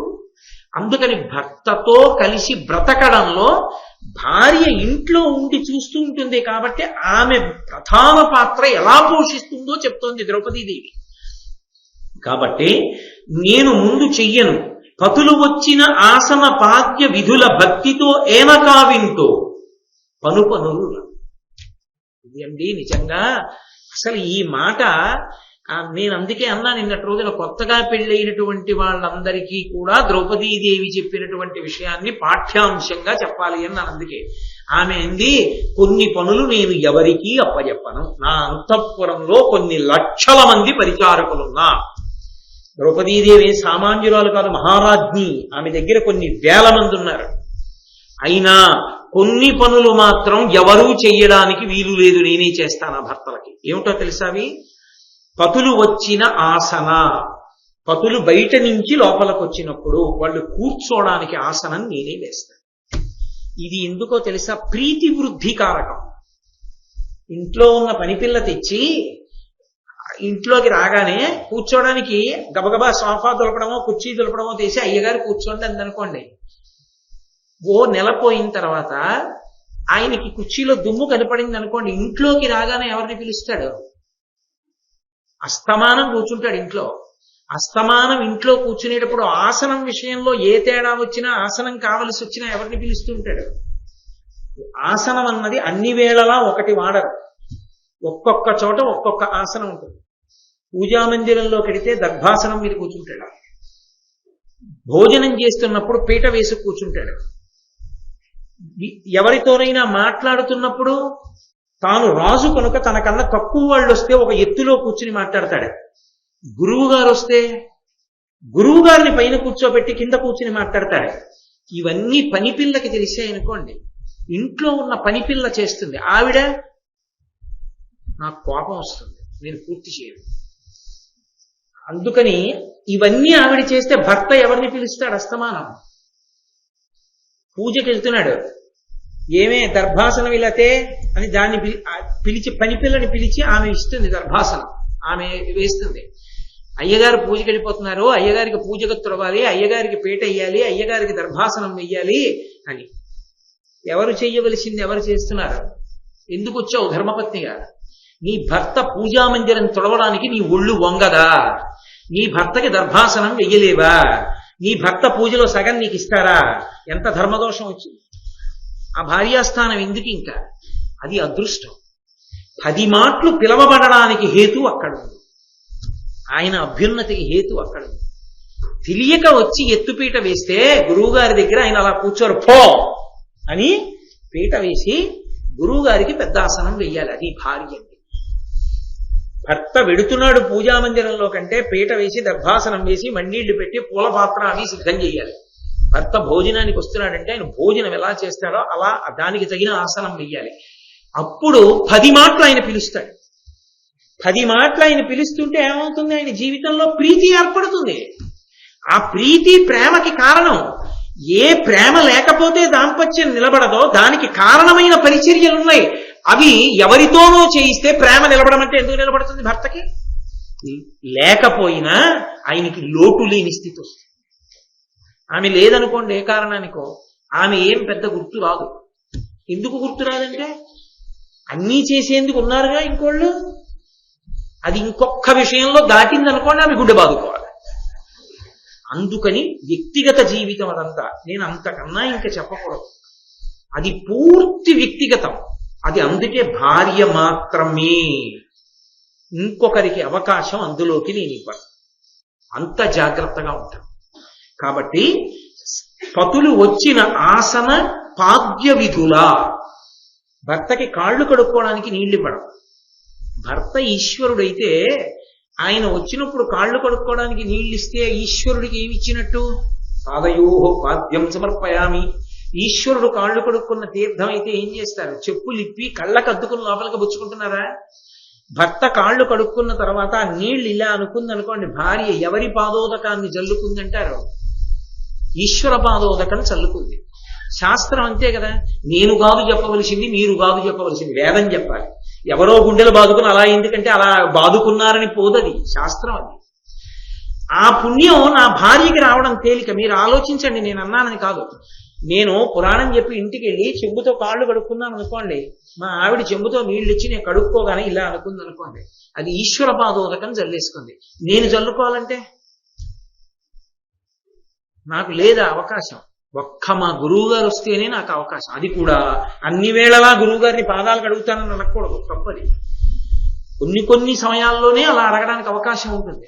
పైగా నేను పరమేశ్వర పాదోదకం పుచ్చుకోవాలంటే దానికో వేళ ఉండాలి. ప్రాతకాలంలో నేను స్నానం చేయాలి, మడిబట్ట కట్టుకోవాలి, లోపలికి వెళ్ళాలి, కూర్చోవాలి, మనసు నిలబెట్టాలి. ఎంతో శ్రద్ధతో పరమేశ్వరుడి యొక్క పాదాలు నీళ్లు పోస్తూ నేను కడగాలి. కడిగిన తరువాత ఆ పాదోదకాన్ని నేను తల మీద చల్లుకోవాలి. అది నాకు ఒక రోజు మొత్తం మీద ఎంతో మనసు పెట్టి భక్తితో చేస్తే ఒక్కసారి వస్తుంది. మా ఆవిడికి 50 మాటలు వస్తుంది అవకాశం. ఎవరు ధరించారు? అదో పనిపిల్ల చల్లుకుంది అనుకోండి, మా అయ్యగారు నాకు తండ్రి లాంటి వాడని చల్లుకుంది. పోనీ అన్యభావన ఎందుకు? అస్తమానం దుష్టభావనతో మాట్లాడకూడదు. నా తండ్రి లాంటి వాడు మా అయ్యగారు. నా తండ్రి ఉంటే ఎంత ప్రేమగా చూస్తాడో అంత ప్రేమగానూ చూస్తారు మా అయ్యగారు నన్ను అని. మా నాన్నగారి పాదోదకమే మా అయ్యగారికి ఎంతమంది దండం పెడతారో, మా అయ్యగారు కాళ్ళు కడుక్కుతామని ఎంతమంది అడుగుతారో, మా అయ్యగారు కాళ్ళు కడుక్కోవడానికి చెంబుతో నీళ్లు ఇచ్చి ఆయన కాళ్ళు కడుక్కుంటే నేను చల్లుకున్నాను. చాలాదా నా జన్మకని చల్లుకుంది. ఇప్పుడు ఈ అదృష్టం ఎవరికి పోయింది? నువ్వు ఇచ్చిన జీతం వదిలే ఇంటి పని పిల్లకి పోయింది భావన చేత. పొందవలసిన నువ్వేమయ్యావు? పోగొట్టుకున్నావా? నువ్వేమో క్షేత్రాలన్నీ తిరిగి తీర్థాల కోసం చేతులు అడుకుంటూ ఉంటావు. నీ ఇంట్లో ఉన్న తీర్థాన్ని వదులుకున్నావు. ఈశ్వరుడు అవకాశం ఇచ్చాడుగా నిన్ను తరించమని. అందుకుని ఇవ్వనంది ద్రౌపదీదేవి. అది నేనెవరికి ఇవ్వను, నేనే చేసుకుంటాను. దీన్ని సరిగా అన్వయం చేయకపోతే ఇంకో ధూర్తతనంతో మాట్లాడితే ఆడవాళ్ల పట్ల పక్షపాతంతో ఈ పద్యం రాశారంటారు. ఎర్రాప్రగడ కర్మ ఆడవాళ్ళని చిన్నతనం చేసి రాయడానికి. ఎవరు ఎలా తరించాలో శాస్త్రం చెప్పింది. పూజ లేదన్నప్పుడు మరి ఆడది ఎలా తరిస్తుంది? తరించడానికి పురుషుడికి అవకాశం తక్కువ, ఎక్కువ ఉన్నది ఆడదానికి. నేను పరమేశ్వరుడికి అభిషేకం చేసి పాదోదకం పుచ్చుకుంటే సగం నా భార్యకి వెళ్ళింది. నే కాళ్ళు కొడుకున్న నీళ్లు చల్లుకుంటే మా ఆవిడ పుణ్యం పూర్తిగా దాంది. అందులో సగం నాకు రాదు. ఎవరు ఎక్కువ తరించారు నాకు చెప్పండి? తరించడానికి చెప్పారా? ఎవరినైనా ఇబ్బంది పెట్టడానికి, విమర్శించడానికి చెప్పారా? శాస్త్రాన్ని శాస్త్ర మర్యాదతో అర్థం చేసుకోవాలి. కాబట్టి పతులు వచ్చిన ఆసన పాద్య విధుల భక్తితో ఏనకావింతో పనుపనురులా, ఎట్టి పరిస్థితుల్లో ఆ పని చేయడానికి నేను ఇతరులకు పంపను, నేనే చేస్తాను. అది ఎందుకని?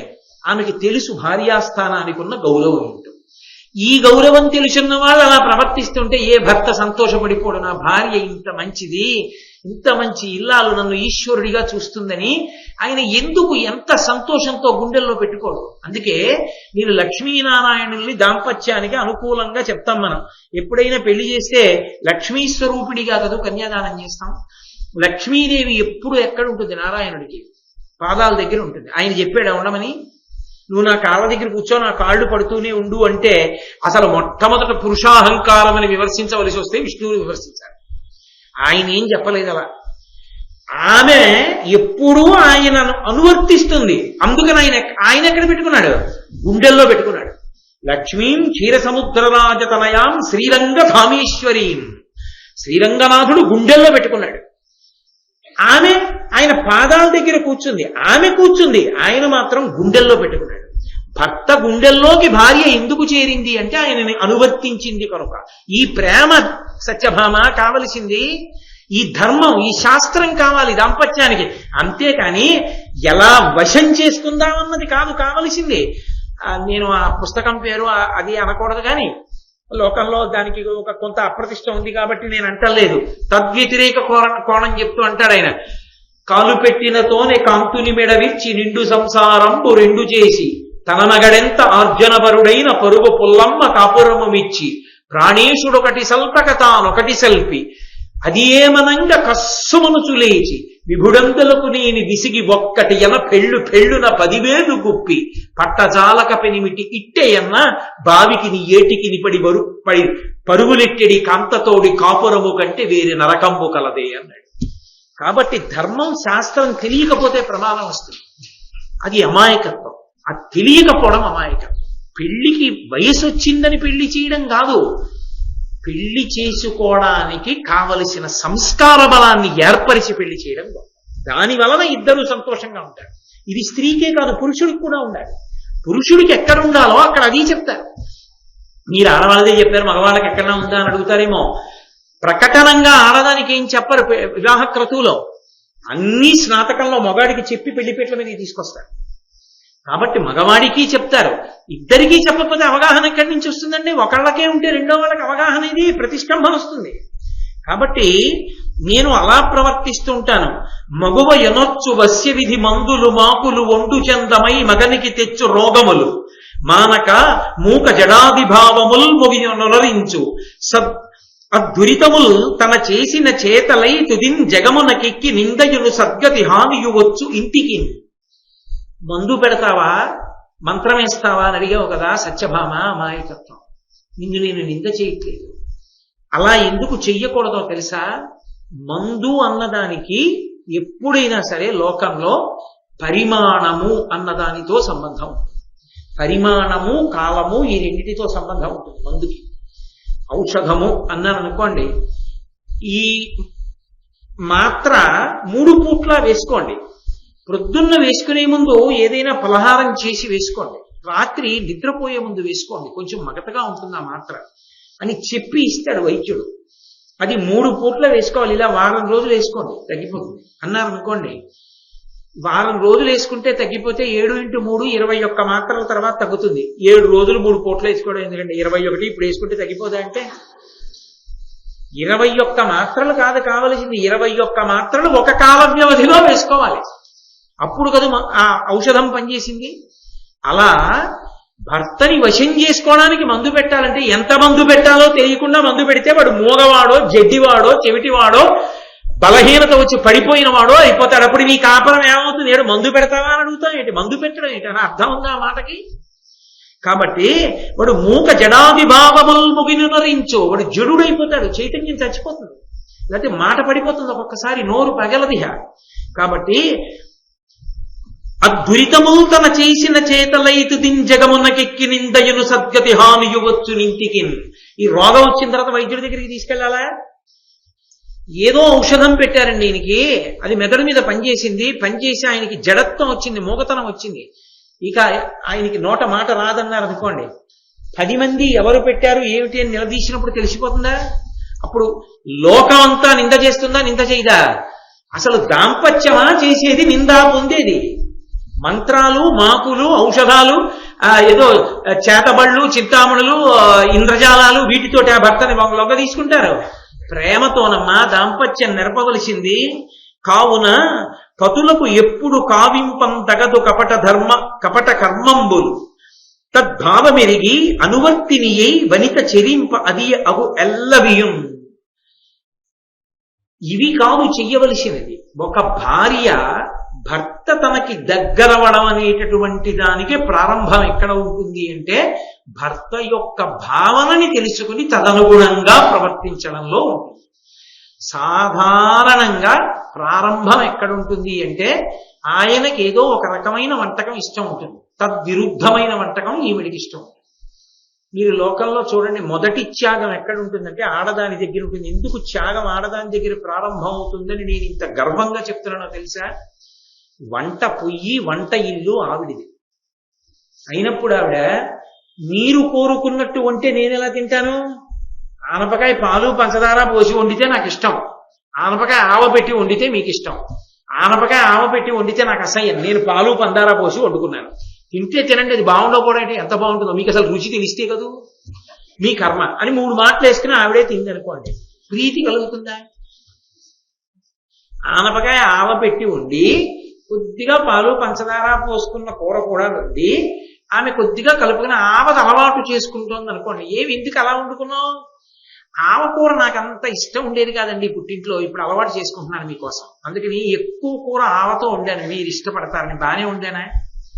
కొంచెం నేను ఇది చేసుకున్నాను, ఇంక ఈ అలవాటు తగ్గించుకుందాం అనుకుంటున్నాను అనగానే భర్త లోపల ఎంత చిత్రమైన భావన పొందుతాడు. అరే పిచ్చిది పాపం, పుట్టింటి వచ్చేది, నా కోసం ఆవకూర ఎక్కువ వండి అది తక్కువ వండుకో, అలా చేయకు, నీకు కావలసింది చక్కగా సమృద్ధిగా వండుకో, దోషమే ఉంది అంటాడు. అది వండులకు ప్రేమ పెంచుతుంది. మొదట ప్రారంభం ఎక్కడ అంటే జగడమైనా ప్రేమ అయినా భోజనం దగ్గరే ప్రారంభం. అందుకే ఏకపాత్రలో భోజనం చేయిస్తారు, కారణం అదే. ఎందుచేత అంటే కోపం రావడానికి కావలసిన స్థితి మనిషిలో ఎప్పుడు ఉంటుందంటే ఆకలి వలనే ఉంటుంది. ఉత్తప్పుడు వచ్చే కోపం కన్నా ఆకలితో ఉన్నప్పుడు వచ్చే కోపం చాలా ఎక్కువ. అందుకే ఆకలిగా ఉన్న వ్యక్తి దగ్గర కోపం వచ్చే మాట ఏది చెప్పకూడదు. అందుకే భోజనం మౌనంగా చేయండి అంటారు. కారణం ఏంటంటే మంచి మాటలే మాట్లాడండి అంటే ఆయన మంచి కోసమే చెప్పారని, ఏదో చెప్పకూడదు చెప్పి కోపం తెప్పిస్తారని మౌనంగా భోజనం చేయండి అంటారు. ఆయన మౌనంగా చెయ్యాలంటే ఏం మాట్లాడకూడదుగా. ఈవిడ ప్రేమతో మాట్లాడి పెడితే మంచిదే, లేకపోతే మౌనంగా వడ్డిస్తే చాలు. కాబట్టి ఆ తర్వాత ఒండరులు ప్రీతితో మాట్లాడుకుని మధ్యలో గోవిందా అనుకున్నా చాలు. కాబట్టి నేను ఆయన భావనని గుర్తిరిగి ప్రయాణం మొదలు పెడతాను. ఇప్పుడు ఆయన వెంటనే ఏమవుతాడు? ఆమె భావనకు అనుగుణముగా తాను మారుతాడు కాదు. మీరు లోకంలో చూస్తూనే ఉంటారు, పెళ్ళైన కొత్తల్లో ఒకలా ప్రారంభం అవుతుంది.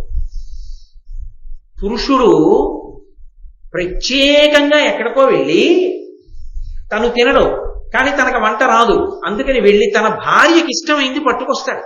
ఎవరింట్లోనో ఏదో వండారనుకోండి, మా ఆవిడికి ఇష్టం కాదు, నా కోసం వండుకోదు చెప్తేను, వెల్లుల్లిపై నా కోసం తినడం మానేసేది ఎంతకాలం అయిందో, మీరు ఇంట్లో గోపుగోలు వచ్చిన వెల్లుల్లిపై వేసుకున్నారుగా, దాన్ని వేసుకోమంటే వేసుకోదు, ఏమనుకోకండి కొద్దిగా ఇద్దరు అని పట్టుకెళ్ళి విషయ నీకోసం తెచ్చా తిను.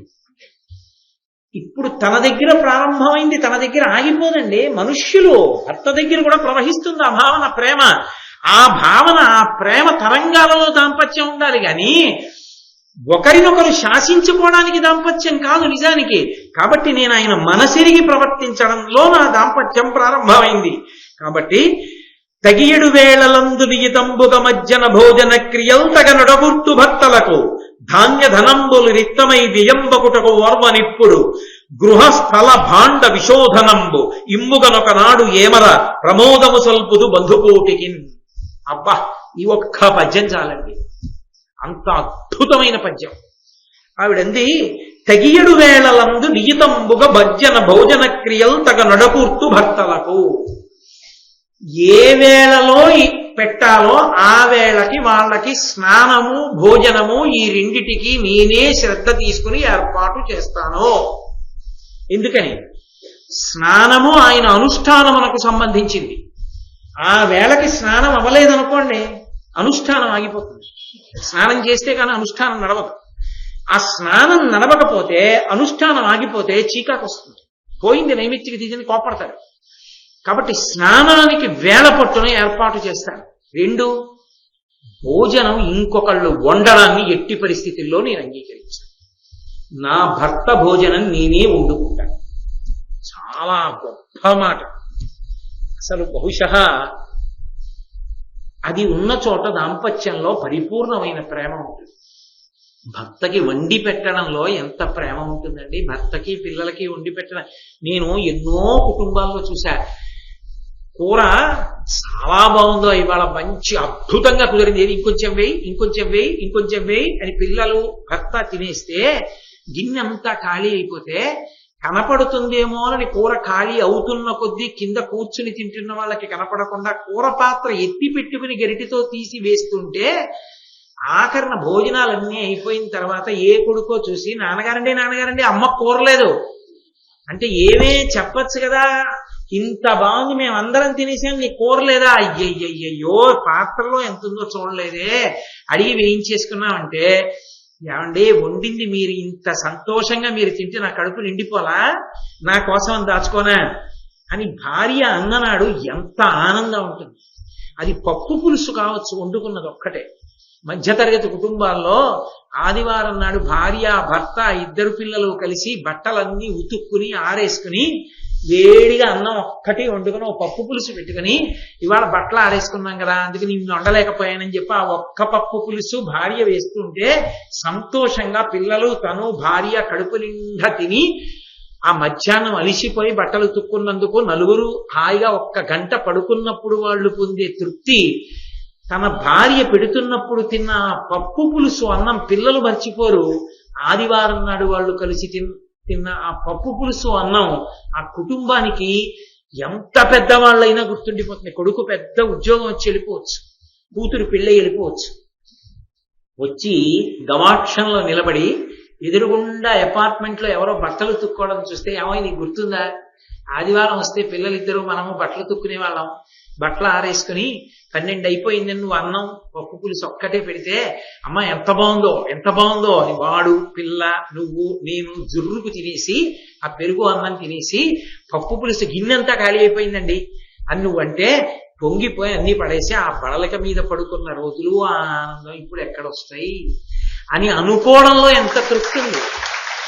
ఆ భార్య వండి పెడితే తల్లి చేతిది అమృతం, భార్య చేత పెట్టింది అమృతం. ఎందుకంటే మనసిరిగి తినాలని పెడుతుంది, తినాలని వండుతుంది. ఎవడో వండింది ఎవతో వండినది ఆయనే తినాలని ఎందుకు వండుతారు? ఇచ్చిన జీతానికి వండుతారు తప్ప ఆయన తినాలని పరిపూర్ణమైన మనసుతో వండుతారా? ఎవడో వండితే నువ్వెందుకు ఇంకా స్థానంలో? వాడో అదో ఉంటే సరిపోయాయి. ప్రధానంగా ప్రేమకి కారణం ఎక్కడి నుంచి ఉంటుందంటే వంటలోంచి ఉంటుంది. అసలు ఆ వంటిల్లు జీవనాడి ఇంటికి అందరి సంతోషానికి కారణం అది. అసలు ఇంట్లో మా చిన్నతనంలో ఏమి పొంగండి, ఆవు కోసం అని చెప్పి దాలి మీద పిడకల మీద ఉలవలో ఉడుకుతుంటే ఉలవల్లోంచి వచ్చినటువంటి నీరు తీసి మా అమ్మగారు చారు పెడుతుంటే ఆ చారు వాసన చూసి మా అమ్మ ఎప్పుడు చారు అన్నం పెడుతుందని మేము పొంగిపోయిన రోజులు తలుచుకుంటే వంటింటికి ఉన్న శక్తి ఏమిటో. అమ్మని ఎన్నేళ్ల తర్వాత ఇప్పటికీ చారు కనపడితే ఆవు ఉలవలు తింటుంటే నాకు మా అమ్మ గుర్తొచ్చి కళ్ళ చెమరుస్తాయంటే వంట ఇల్లు గృహిణి ఎంత గొప్పదో అర్థం అవుతుంది. అందుకంది ద్రౌపదీదేవి వంట చేయడం తక్కువ అనుకోవాలా? ఇంట్లో వంట వాళ్ళు వండి పెడితే తన గొప్ప అనుకోవాలా? తన గొప్పతనం భర్తకు వండి పెట్టడంలో ఉందని సంతోషపడిపోయింది ద్రౌపదీదేవి. ఏ మహారాజ్ఞి చేత కాక వంటవాళ్ళు లేక 5గురికి వంటవాళ్ళు వండి పెట్టలేరా? ఆవిడ ఎందుకు వండుకుంది? తెలుసుకోవాలి, ద్రౌపదీదేవిని చూసి నేర్చుకోవాలి. కాబట్టి తగియడు వేళలందు నియతంబుగ మజ్జన భోజన క్రియల్ తగ నడకూర్తు భర్తలకు ధాన్యధనంబులు రిత్తమై వియంబగుటకు వార్వయుక్కుడు. నా భర్తలు మహాపరాక్రమవంతులు, ఎనలేని సంపాదన, ధరామండలాన్నంతటినీ గెలిచి కప్పాలు తీసుకొచ్చారు. అయినా అనవసరంగా ఒక ధాన్యపు గింజ వృధా అయితే ఒప్పుకోను. అంటే పెత్తనం ఎవరు చేస్తుంటారు? అంతఃపురంలో ఎక్కడ ఏమున్నాయో ఎంతున్నాయో ఎవరెవరికి ఎన్ని పెడుతున్నారో ఎన్ని ఇస్తున్నారో ఇంకెంత నిలవ ఉంటోందో ఎవరికి తెలుస్తుంది? ఆవిడికి తెలుస్తుంది. అసలు ఆ ఇంటి పని అంతా ఎవరో చేస్తూ ఈమె అలంకారం ఒక్కటే చేసుకుంటానంటే అది ఏమి శుభగండి. అది నేను ఏం చెప్పనులేండి, సరే అది బాగుండదు, నేను కొన్ని మాట్లాడకూడదు. కాబట్టి నేను ఆ అంతఃపురం మీద పెత్తనం ఉంటుంది. నాకు ధనం ఎంత ఉంది, ధాన్యం ఎంత ఉంది, ఆభరణాలు ఎన్నున్నాయి, పాత్రలు ఎన్నున్నాయి, పంచెల చాపులు ఎన్నున్నాయి, చీరలు ఎన్నున్నాయి, యజ్ఞోపవీతాలు ఎన్నున్నాయి, ఆచమన పాత్రలు ఎన్నున్నాయి, ఉద్ధరణలు ఎన్నున్నాయి, కలశలు ఎన్నున్నాయి నాకు తెలుసు. ఎప్పుడు ఏ దానం చెయ్యాలంటే ఎన్నున్నాయో ఎవరికి ఏమి ఇవ్వచ్చో నేను చెప్పి తెప్పిస్తాను. అంతేకాని ఇంట్లో పని వాళ్ళకి అన్నీ తెలియడమును నాకేమీ తెలియకుండా ఉండడము ఉండదు. అది ఇంటి యజమానురాలుగా నా గొప్పతనం. కాబట్టి ఒక్క గింజ నిష్కారణంగా వృధా అవడాన్ని ఒప్పుకోను. అలా అయితే తెచ్చేవాడు ఎంత తెచ్చినా చిల్లుకుండలో నీళ్లు మిగలదు, పోతుంటుంది. కాబట్టి నా పెత్తనం ఉంటుంది, చూస్తుంటాను పరిచారికులందరినీ, ఎవరికి ఎంత అవసరమో అంత ఇస్తాను. కానీ స్వాతంత్ర్యం అంగీకరించాను. వాళ్ళంతట వాళ్ళు తీసుకుని వెళ్ళిపోవడానికి వీల్లేదు. నాకు తెలియాలి ప్రతి విషయం. అలా గృహ పరిపాలన చూస్తుంటాను. దాని వలన భర్తకి పరమశాంతి. తాను తేవడం కాదు, తెచ్చింది నిలబడుతుంది. నిలబడ్డం కాదు, అది సమయోచితంగా ఉపయోగపడుతుంది. దానివల్ల కుటుంబం అంతా వృద్ధిలో వస్తుంది. అందుకని నేను అలా చేస్తూ ఉంటాను. గృహస్థల భాండ విశోధనంబు ఇమ్ముగనొకనాడు ఏమరా. అందుకే ఇంటిని చూసి ఇల్లాలని చూడండి అని ఒక మాట లోకంలో. మీరు 2 ఇళ్ళు గదుల్లో ఉంటారు కొంతమంది, ఒకే హాలు, చిన్న వంటిల్లని ఒక అగ్గిపెట్టె, ఒక్క బెడ్రూమ్ ఉంటారు. కానీ మీరు వెళ్ళి చూడండి, నిజంగా నేను ఎందరో ఇళ్ళు చూశాలా, ఎంత అద్భుతంగా ఉంటాయో. ఎక్కడ ఉండవలసిన వస్తువు అక్కడ ఉంటుంది, ఎంత చక్కగా ఉంటాయో. అది ఆ అమరిక. ఆ వస్తువుల్ని అలా నేర్పరితనంగా ఎక్కడ ఏది పెట్టుకుంటే అందంగా ఉంటుందో అది తానే అమర్చుకుని ఆ ఇల్లాలు 2 గదుల ఇల్లు 3 గదుల ఇల్లు అంత అందంగా ఉంచుకుంటారు. 10 గదుల ఇల్లు ఉండనివ్వండి, మురికి కూపం, బట్టలు ఓ చోట పెద్ద కుప్ప, గిన్నెలు కుప్ప, అసలు ఏదైనా ఇలా కొంచెం బల్లపరుపుగా ఉంటే దాని నిండా ఉంటాయి ఓ సామాన్లు.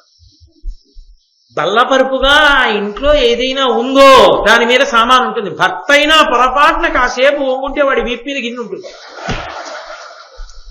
అంటే అసలు ఏ వస్తువు ఎక్కడ ఉండాలో అక్కడ ఉండదు. ఏది ఎదురుగుండా బల్లపరుపుగా ఉంటే దాని మీద పడేయడమే. నగ దాని మీదే. పురుషుడు వాడు మడిపంచ పరుపు మీదే. వాడు మళ్ళీ మడికి వెళ్ళేటప్పుడు ఈ మంచం మీద పంచి తీసే కట్టుకుని వాడు పూజకి వెళ్తాడు. ఎంత దరిద్రం! ఈయన పంచి విప్పితే మడత పెట్టి మళ్ళీ పూజ గదిలో పెట్టేవాడు ఉన్నాడు. ఆయన పెట్టుకోడు, ఆ ఇంట్లో పెట్టేవాళ్ళు ఉండరు. ఆ ఇంట్లో అన్నీ ఉంటాయి, ఏ వస్తువు ఎక్కడ ఉంటుందో మాత్రం తెలియదు. ఎవరి అంత తెలుసుకోవాలంటే ఆ ఇంటి పని పిల్లని పిలవాలి. పిలిచి ఇది ఎక్కడ ఉంటుంది అంటే అది చెప్పచ్చు. ఈ ఇంట్లో వాళ్ళిద్దరూ దాని యొక్క అనుగ్రహం మీద ఆధారపడి ఉంటారు. అది 3 రోజులు రాకపోతే వీళ్ళకి ఇంట్లో ఉన్నా దరిద్రమే, ఎక్కడే ఉన్నాయో తెలియదు. నేను అలా కాదు, నా ఇల్లు నేను సర్దుకుంటుంది కాబట్టి మార్నింగ్ వాక్లు అవి అవసరం లేకుండా పోయింది ఆవిడకి. ఎందుకని అంటే పెద్ద వ్యాయామం ఇంట్లోనే సరిపోయింది. అంటే నేను ఎవరిని తక్కువ చేశానని అనుకోవద్దు. పాపం ఎవరో ఏదో ఏ కారణానికో చేస్తుండొచ్చు, దాన్ని నేను తప్పు పట్టాను అనుకోవద్దు. అలా తప్పు పట్టే స్వభావం నాది కానీ కాదు. ఒకవేళ అలా ఎవరైనా బాధపడి ఉంటే నేను చెప్పలేదు.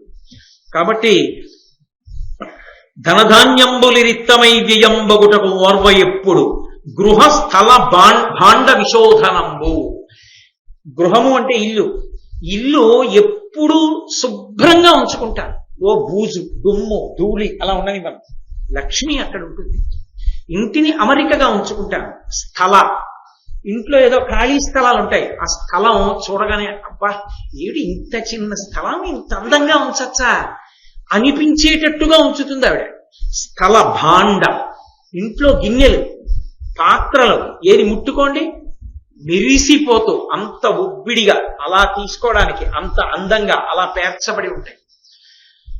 కొన్ని ఇళ్లలో చూడండి, పూజ గదిలోకి వెళ్ళారనుకోండి, చిన్న చిన్న చీపురు పుల్లలతో నిర్మాల్యం తీయాలి. ఎందుకంటే అదొక పెద్ద సభామంటపంలో ఉంటుంది. ఎంతమంది దేవతలు ఓ పెట్టి ఉంటుంది. ఆ పెట్టి నిండా దేవతలు, ఎవరెవరో వాళ్ళకి తెలియదు.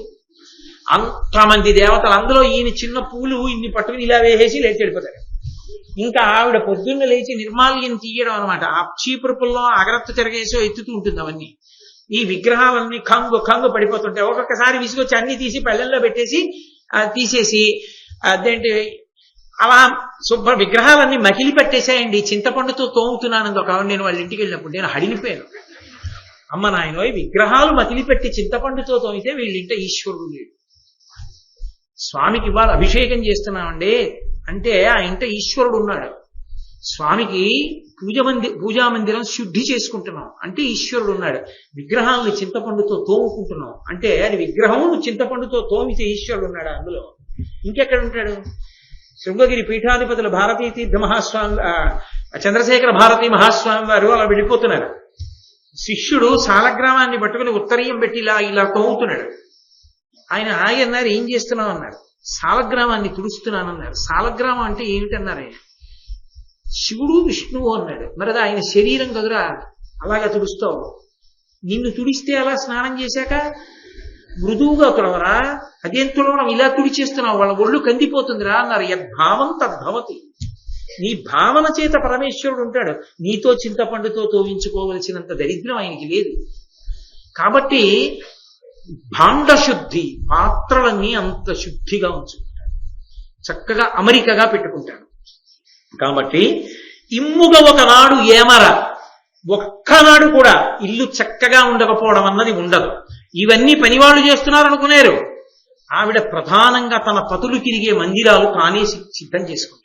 అంటే తుడుచుకుంటుందా అన్న దగ్గర నేను చెప్పను, అది పరిచారికలు చెయ్యొచ్చు, కానీ దగ్గరుండి చేయించుకుంటుంది అని దాని గుర్తు. ప్రమోదము సల్పుదు బంధుకోటికిన్, బంధువులు వచ్చినప్పుడు పరమ సంతోషంగా వాళ్ళు గడిపి వెళ్ళిపోయేటట్టుగా మాట్లాడతాను, చక్కగా అలా పెడతాను వాళ్ళకి. పలుమారుం తలమాకిట మెలగుట అసతీజననైక మిత్రత కలహంబుల కెలయుట నగుపలుకుల వెలుచనగుట నాకు కాని పేరి విమగువా. ఓ సత్యభామ, నా భర్తలు నన్ను ఎందుకు ఇష్టపడతారో తెలుసా? పలుమారుం తలవాకిట మెలగుట, ఏమీ తోచట్లేదని వచ్చి వీధి గుమ్మంలో నించుని అలా చూస్తూ ఉండడం, అలాంటి పనులు నేను చెయ్యను. అసతీజనైక మిత్రత, సతి కానిది అంటే వేరో భర్త యొక్క హృదయాన్ని తెలుసుకుని భర్త యొక్క ప్రేమని పొందాలనేటటువంటి ప్రయత్నం లేకుండా మిడిసిపాటితో తన ఇష్టం వచ్చినట్టు తాను ప్రవర్తించే ఆడవాళ్లతో నీ స్నేహం చేసి మాట్లాడడం.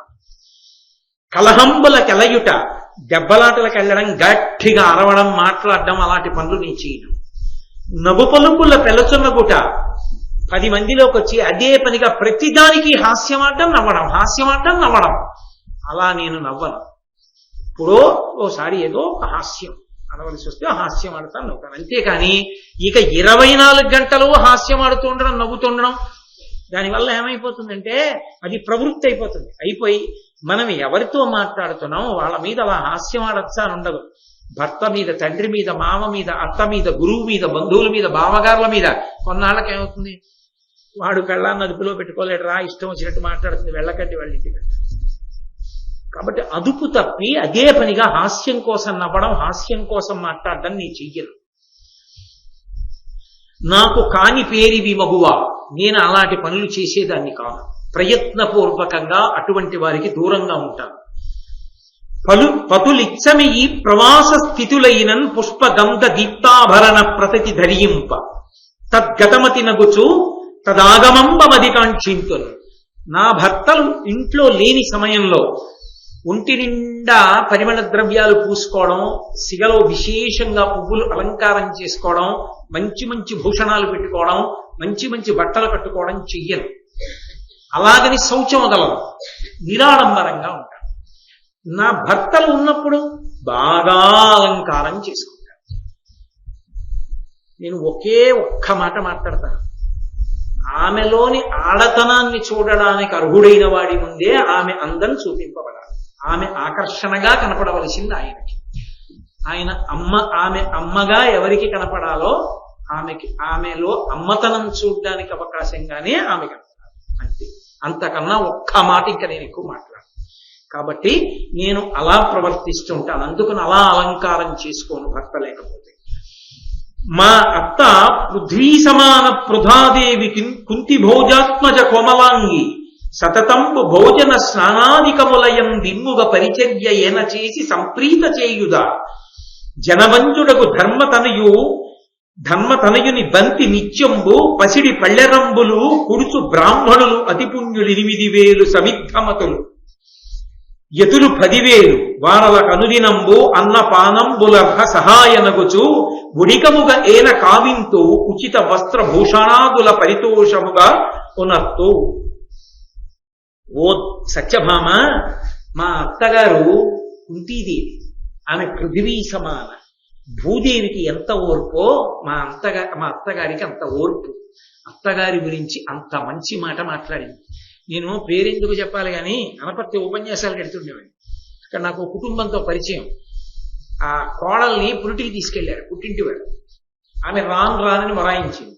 అలా కాదమ్మా, మొదటి పురుడు కదా అని తీసుకెళ్లారు. తీసుకెళ్లిన 2వ రోజు అమ్మాయికి 104 జ్వరం వచ్చింది. వచ్చి అత్తయ్య గారండి అత్తయ్య గారండి అత్తయ్య గారండి అని కలవరిస్తుంటే, అత్తగారిని విడిచి ఉండలేదయ్యా, నా మాట వినండి అని చెప్పి వెళ్ళి తీసుకొచ్చి మొదటి పురుడు కూడా అత్తవారింట్లో పోశారు. ఆ అత్త కోడలుగా ఉండరు. ఇప్పటికీ నేను ఎప్పుడైనా అనపత్తి తెరిచి వాళ్ళ ఇంటికి వెడుతూ ఉంటాను. ఎవరైనా చూస్తే వాళ్ళని అత్తా కోడలు అందరూ తల్లి కూతుళ్ళనే అంటారు. అంత ప్రేమ. అత్తగారు కోడల్ని కూతురు కన్నా ఎక్కువగా చూస్తారు. కూతురుగా చూడడం అంటే ఏమిటండి, ఒక్కటే, ఆమె సంతోషంగా ఉండాలని కోరుకుందాం కదా.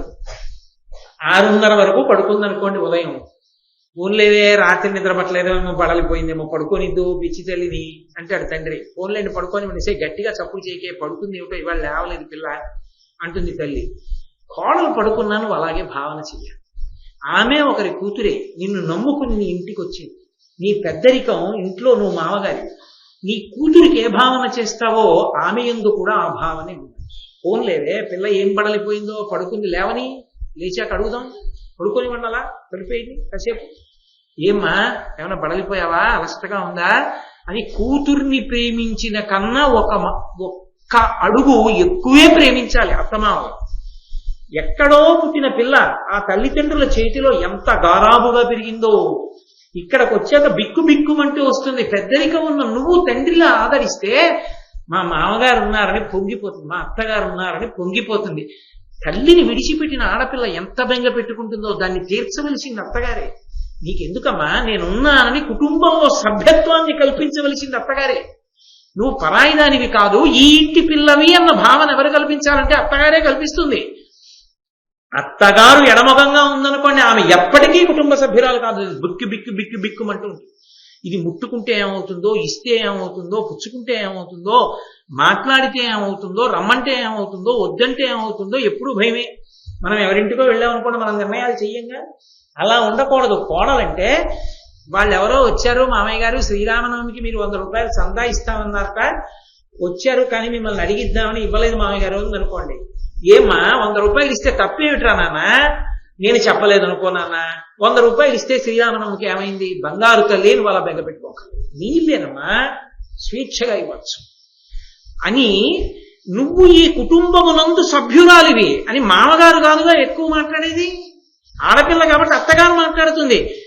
ఈ ఇల్లు ఆమె ఇంటి పేరు వదిలేసిందా, వంశం వదిలేసిందా, గోత్రం వదిలేసిందా, నమ్మి ఆ ఇంటికి పోయిందా? పోయినప్పుడు ఆ ఇంటి సభ్యత్వం నీకు ఉంది అన్న భావన అత్తగారు కల్పించాలి. అది ఆమె కర్తవ్యం. అంతేకాని అత్తగారిని చూస్తే భయపడిపోయేటట్టు ఆడపిల్లుంటే ఆమె ఏ సంతోషంగా ఉంటుంది చెప్పండి నాకు? పెద్దరికం ఉన్నట్ట, పెద్దరికం పోయినట్ట. అప్పుడు ఇందుకే పరిణితి కలిగి ఉండాలి. మామగారి స్థానంలో పెడితే మామగారులా బతకడం నేర్చుకోవాలి, అత్తగారైతే అత్తగారిలా బ్రతకడం రావాలి. కొడుక్కి పెళ్ళైపోయి కోడలు వస్తే అత్తగారు అవడం కాదు, నువ్వు అత్తగారివై కోడలు రావాలి తప్ప. నీకు కోడలు వస్తోందంటే చాకరీ చేయడానికి ఇంకో పని పిల్ల వస్తోంది కాదు, నీ కుటుంబంలోకి ఇంకో సభ్యురాలు వస్తోందని నువ్వు అంగీకరించగలగాలి. అది హృదయం. అలా కుంతిదేవి చూసింది, అందుకుని చెప్తోంది కోడలు ద్రౌపదీదేవి, మా యత్త పృథ్వీ సమాన పృథాదేవి కుంతి భోజాత్మజ కోమలాంగి. పరమ సుకుమారి మా అత్తగారు, అయినా ఎన్ని కష్టాలు పడిందో తెలుసా? ఇది పరస్పర విరుద్ధం. మహారాజ కుమార్తె అంత కోమలమైంది, అన్ని కష్టాలు ఎందుకు పడిందో తెలుసా? అకారణంగా మా మామగారి నా భర్తలు చిన్న వయసులో ఉండగా మా మామగారు చనిపోయారు. అప్పటి నుంచి మా అత్తగారు ఎన్ని కష్టాలు పడి పెంచి పెద్ద చేసిందో నా భర్తల్ని. ఇవాళ నేను సిద్ధాంతం తింటున్నా. అంతటి మహాపురుషులకు భార్యనయ్యానంటే వాళ్ళని మహాపురుషుల్ని చేసింది మా అత్తగారు. తండ్రి లేని పిల్లల్ని సాకి వృద్ధిలోకి తేవడం అంటే మహాతల్లి మా అత్తగారికి చెల్లింది కుంతిదేవికి. వాళ్ళని వదిలిపెట్టేసి ఉంటే గాలికి వాళ్ళు ఏమైపోనో వాళ్ళకున్న బలానికి. కానీ సాకి లోకానికి ప్రయోజకుల్ని చేసింది. అటువంటి భర్తలకి భార్యనయ్యానన్న కీర్తి నాకు ఇప్పించింది, ఆ గౌరవం నాకు ఇప్పించింది. అది మా అత్తగారి ఎలా అర్థం చేసుకుందో చూడండి. అది కోడలంటే. కాబట్టి వింటోంది సత్యభామకి, తల తిరిగిపోతోంది. ఇలా ఉండాలా భార్య అంటే?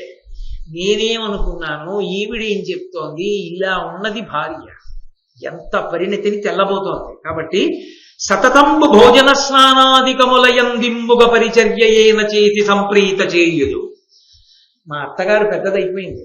మా అత్తగారు స్నానానికి ఎడుతుంటే మావారు పట్టుకెళ్ళి నీళ్లు పెడితే మా ఆయనకి ఒక్కరికి నీళ్లు పెట్టి, మా అత్తగారికి నీళ్లు నేను పెట్టకపోతే మా ఆయనకి నీళ్లు పెట్టినా మా ఆయనకి సంతోషంగా ఉంటుందా? పెద్ద ఆవిడ 70 ఏళ్ళు వచ్చేసి, ఒరే నాయనా కొంచెం కాసిని కరెంట్ లేదు, చన్నీళ్లు పోసుకోలేను, స్టవ్ నుంచి దింపుకోలేనురా, పెట్టుకోవడం అంటే పెట్టాను కానీ నాయనా కాసి నీళ్లు లోపల పెట్టరా అంది అనుకోండి. ఉసే అమ్మకి నీళ్లు కావాలంటే పెట్టు, ఉండండి పనిలో ఉన్నాను అంటే తెలుసు కదా ఎందుకు పెట్టదో, ఏ ముభావన కారణమో తెలుసు కదా. ఆ ఇంట తల్లి తిరుగుతున్నా ఆ తల్లి ఆ ఇంట్లో నేను మొదటి నుంచి సభ్యురాలన్న భావన ఇప్పుడు ఉంటుంది ఆవిడికి. ఇది ఒకరినొకరు స్థానాలు భ్రంశం చేయడం. అత్తగారు కోడలకి ఇవ్వలేదు, కోడలు అత్తగారికి నేను ఈ ఇంటికి మొదటి నుంచి యజమానురాలన్నది మరిచిపోయి అతిథి కూర్చున్నట్టు కూర్చుంటుంది, ఉడికిపోతుంది. పిలిస్తే వెళ్ళడం, పిడితే తినడం, ఎవరు వచ్చారు అని కూడా అడగకూడదు, ఎవరు ఫోన్ చేశారు అడగకూడదు. పిల్ల ఎలా ఉందో, అందరూ కడుపున పుట్టిన వాళ్ళేగా, పిల్ల ఎలా ఉందో ఒక్కసారి ఫోన్ చేసి అడుగుదమ్మా అనకూడదు. బాగుండరేమిటి, పెద్ద వయసు వచ్చి కృష్ణారామ అనకూడదా, ఎందుకు అస్తమానం కూతురు కూతురు కూతురు అలాంటి దానికి అక్కకపోవచ్చుగా అందనుకోండి. ఇంకో కడుపులో కూతురు గురించి తెలుసుకోవాలని ఉన్నా ఎలా ఉందో అని అడగగలదా అత్తగారు? అప్పుడు ఆ ఇంట ఆ కోడలు ఏ తులసి కోట దగ్గరకో వెళ్ళినప్పుడు వెళ్ళి, ఒరే నాన్న ఇలా అడిగాను పోదు, ఒక్కసారి చెల్లి ఎలా ఉందో అడిగి చెప్తూ మనసు కొట్టుకుపోతోందని బట్ట కన్నీళ్లు పడ్డాయి అనుకోండి, ఎంత తనకి చేసినా ఆ భర్తకి సంతోషం ఉంటుందా? మనుష్యులు కదండి, సమస్యలు పరమేశ్వరుడు సృష్టించలేదు. పరమేశ్వరుడు సృష్టించింది సుఖపడమని ఇచ్చాడు. మనసులోంచి మనం సృష్టించుకున్నాం సమస్యలు. పరిష్కర్తలం మనమే. ఆయన్ని తిట్టడం ఎందుకు, ఆయన్ని నింద చేయలేదు. నీకు సరిగ్గా బ్రతకడం వస్తే సంతోషదాయకంగా జీవించవచ్చు. ఒక అత్తగారు సంతోషంగా కూర్చొని, అమ్మాయి ఎవరో వచ్చారు వాళ్ళకి 100 రూపాయలు ఇచ్చి పంపించు అంటోంది. చక్కగా అలాగే అత్తయ్య గారండి అంటోంది. ఎంతో ఆనందంగా అత్తా కోడళ్ళు మిసులుకుంటున్నారు ఒకళ్ళ మనసు ఒకళ్ళు తెలిసి. అది అప్పుడు కదా భర్త సంతోషంగా ఉంటాడు. మా ఆవిడ్ని కళ్ళలో పెట్టుకు చూసుకుంటుంది, మా ఆవిడ నాకేంటండి అంటాడు. ఉన్నారు ఇప్పటికీ. మీరు ఆలోచిస్తే మీకు అర్థమైపోతుంది. తల్లికి 90 సంవత్సరాల వయసు దాటిపోతే, కొడుకు గురువుగారి సేవ కోసం గురువుగారి వెంట ఊళ్ళు వెళ్ళిపోతే 70 ఏళ్ళు దగ్గరికి వచ్చేస్తున్నా సరే ఒంటికి 90 సంవత్సరాల అత్తగారి సేవ చేయడానికి పురాణానికి కూడా వెళ్లకుండా సేవ చేస్తున్నటువంటి కోడలు నాకు తెలుసు ఈ ఊళ్ళో. మీకు ఇంకా చెప్పాలంటే ఇవాళే ఆయన మాట్లాడలేదు నన్ను వేదిక మీదకి పిలవడానికి. ఉన్నారు మహానుభావులు, లేకపోలేదు. అవి జీవితాలు. వాళ్ళకి 2 చేతులు ఎత్తి నమస్కారాలు చేయాలి. అవి బ్రతుకులు. అటువంటి తల్లి అటువంటి బిడ్డల్ని కన్నందుకు ఆమె మురిసిపోవాలి. అటువంటి కోడలు వచ్చినందుకు పొంగిపోవాలి. అవగాహన, కేవలం అవగాహన. అపోహ అయినా మనసులోంచే, అవగాహన అయినా మనసులోంచే. ద్రౌపదీదేవి పరిణితి తెలుస్తోంది. ఒక కోడలుగా ఆమె ఎలా సంతోషపెడుతుందో. మా అత్తగారి స్నానానికి నేను ఏర్పాటు చేస్తాను, అది నా భర్తకి ప్రీతికారకం, మా అత్తకి ప్రీతికారకం. వాళ్ళిద్దరి ఆశీస్సు నాకు సంతోషం. అందుకని మా అత్తగారు స్నానానికి వెళుతుంటే, అత్తయ్య గారండి నీళ్లు పెట్టేశాను, స్నానం చేసేయండి, తువ్వాలు కూడా పెట్టేశాను అంటే, మా అత్తగారు పెద్దవారు ఆ లోపలికి వెళితే, అత్తయ్య గారు స్నానం అయిపోయిన తర్వాత బయటకు వచ్చేటప్పుడు కరెంటు పోతుంటుంది చూసుకోండి, ఒకసారి నన్ను పిలవండి అందనుకోండి. ఉసే పిల్ల అని పిలిస్తే వెళ్ళి చేయి పట్టుకుని అత్తగారిని తీసుకొచ్చింది అనుకోండి, ఆ కొడుకు ఎంత మురిసిపోతాడండి వాడు.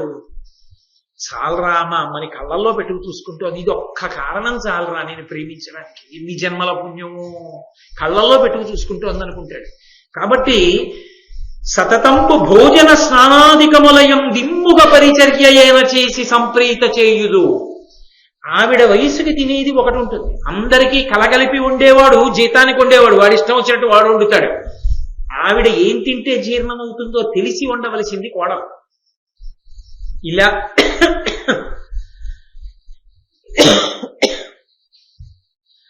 అన్నం ముట్టుకుంటే లేహ్యంలా కలిసిపోవాలి మెత్తగా. అలా నీళ్లు ఎక్కువ పోసి మెత్తగా అన్నం వండి జారుగా పప్పు వండి వేసి కొంచెం నెయ్యేసి, ఎక్కువ నెయ్యి వేయకుండా అత్తయ్య గారండి తినండి అంటే ఆవిడికి నోట్లో గుటుక్కుని జారి జీర్ణం అవుతుంది. ఆయన ఇంటి యజమాని కందికుండా అన్నం వేసుకు తింటే విడివిడిలాడుతూ ఉన్నా తింటాడు, జీర్ణం అవుతుంది. పనివాడు వండితే యజమాని వండుతాడు, యజమానురాలు వండుతాడు. అదే తినమంటే ఆవిడికేం జీర్ణం అవుతుంది?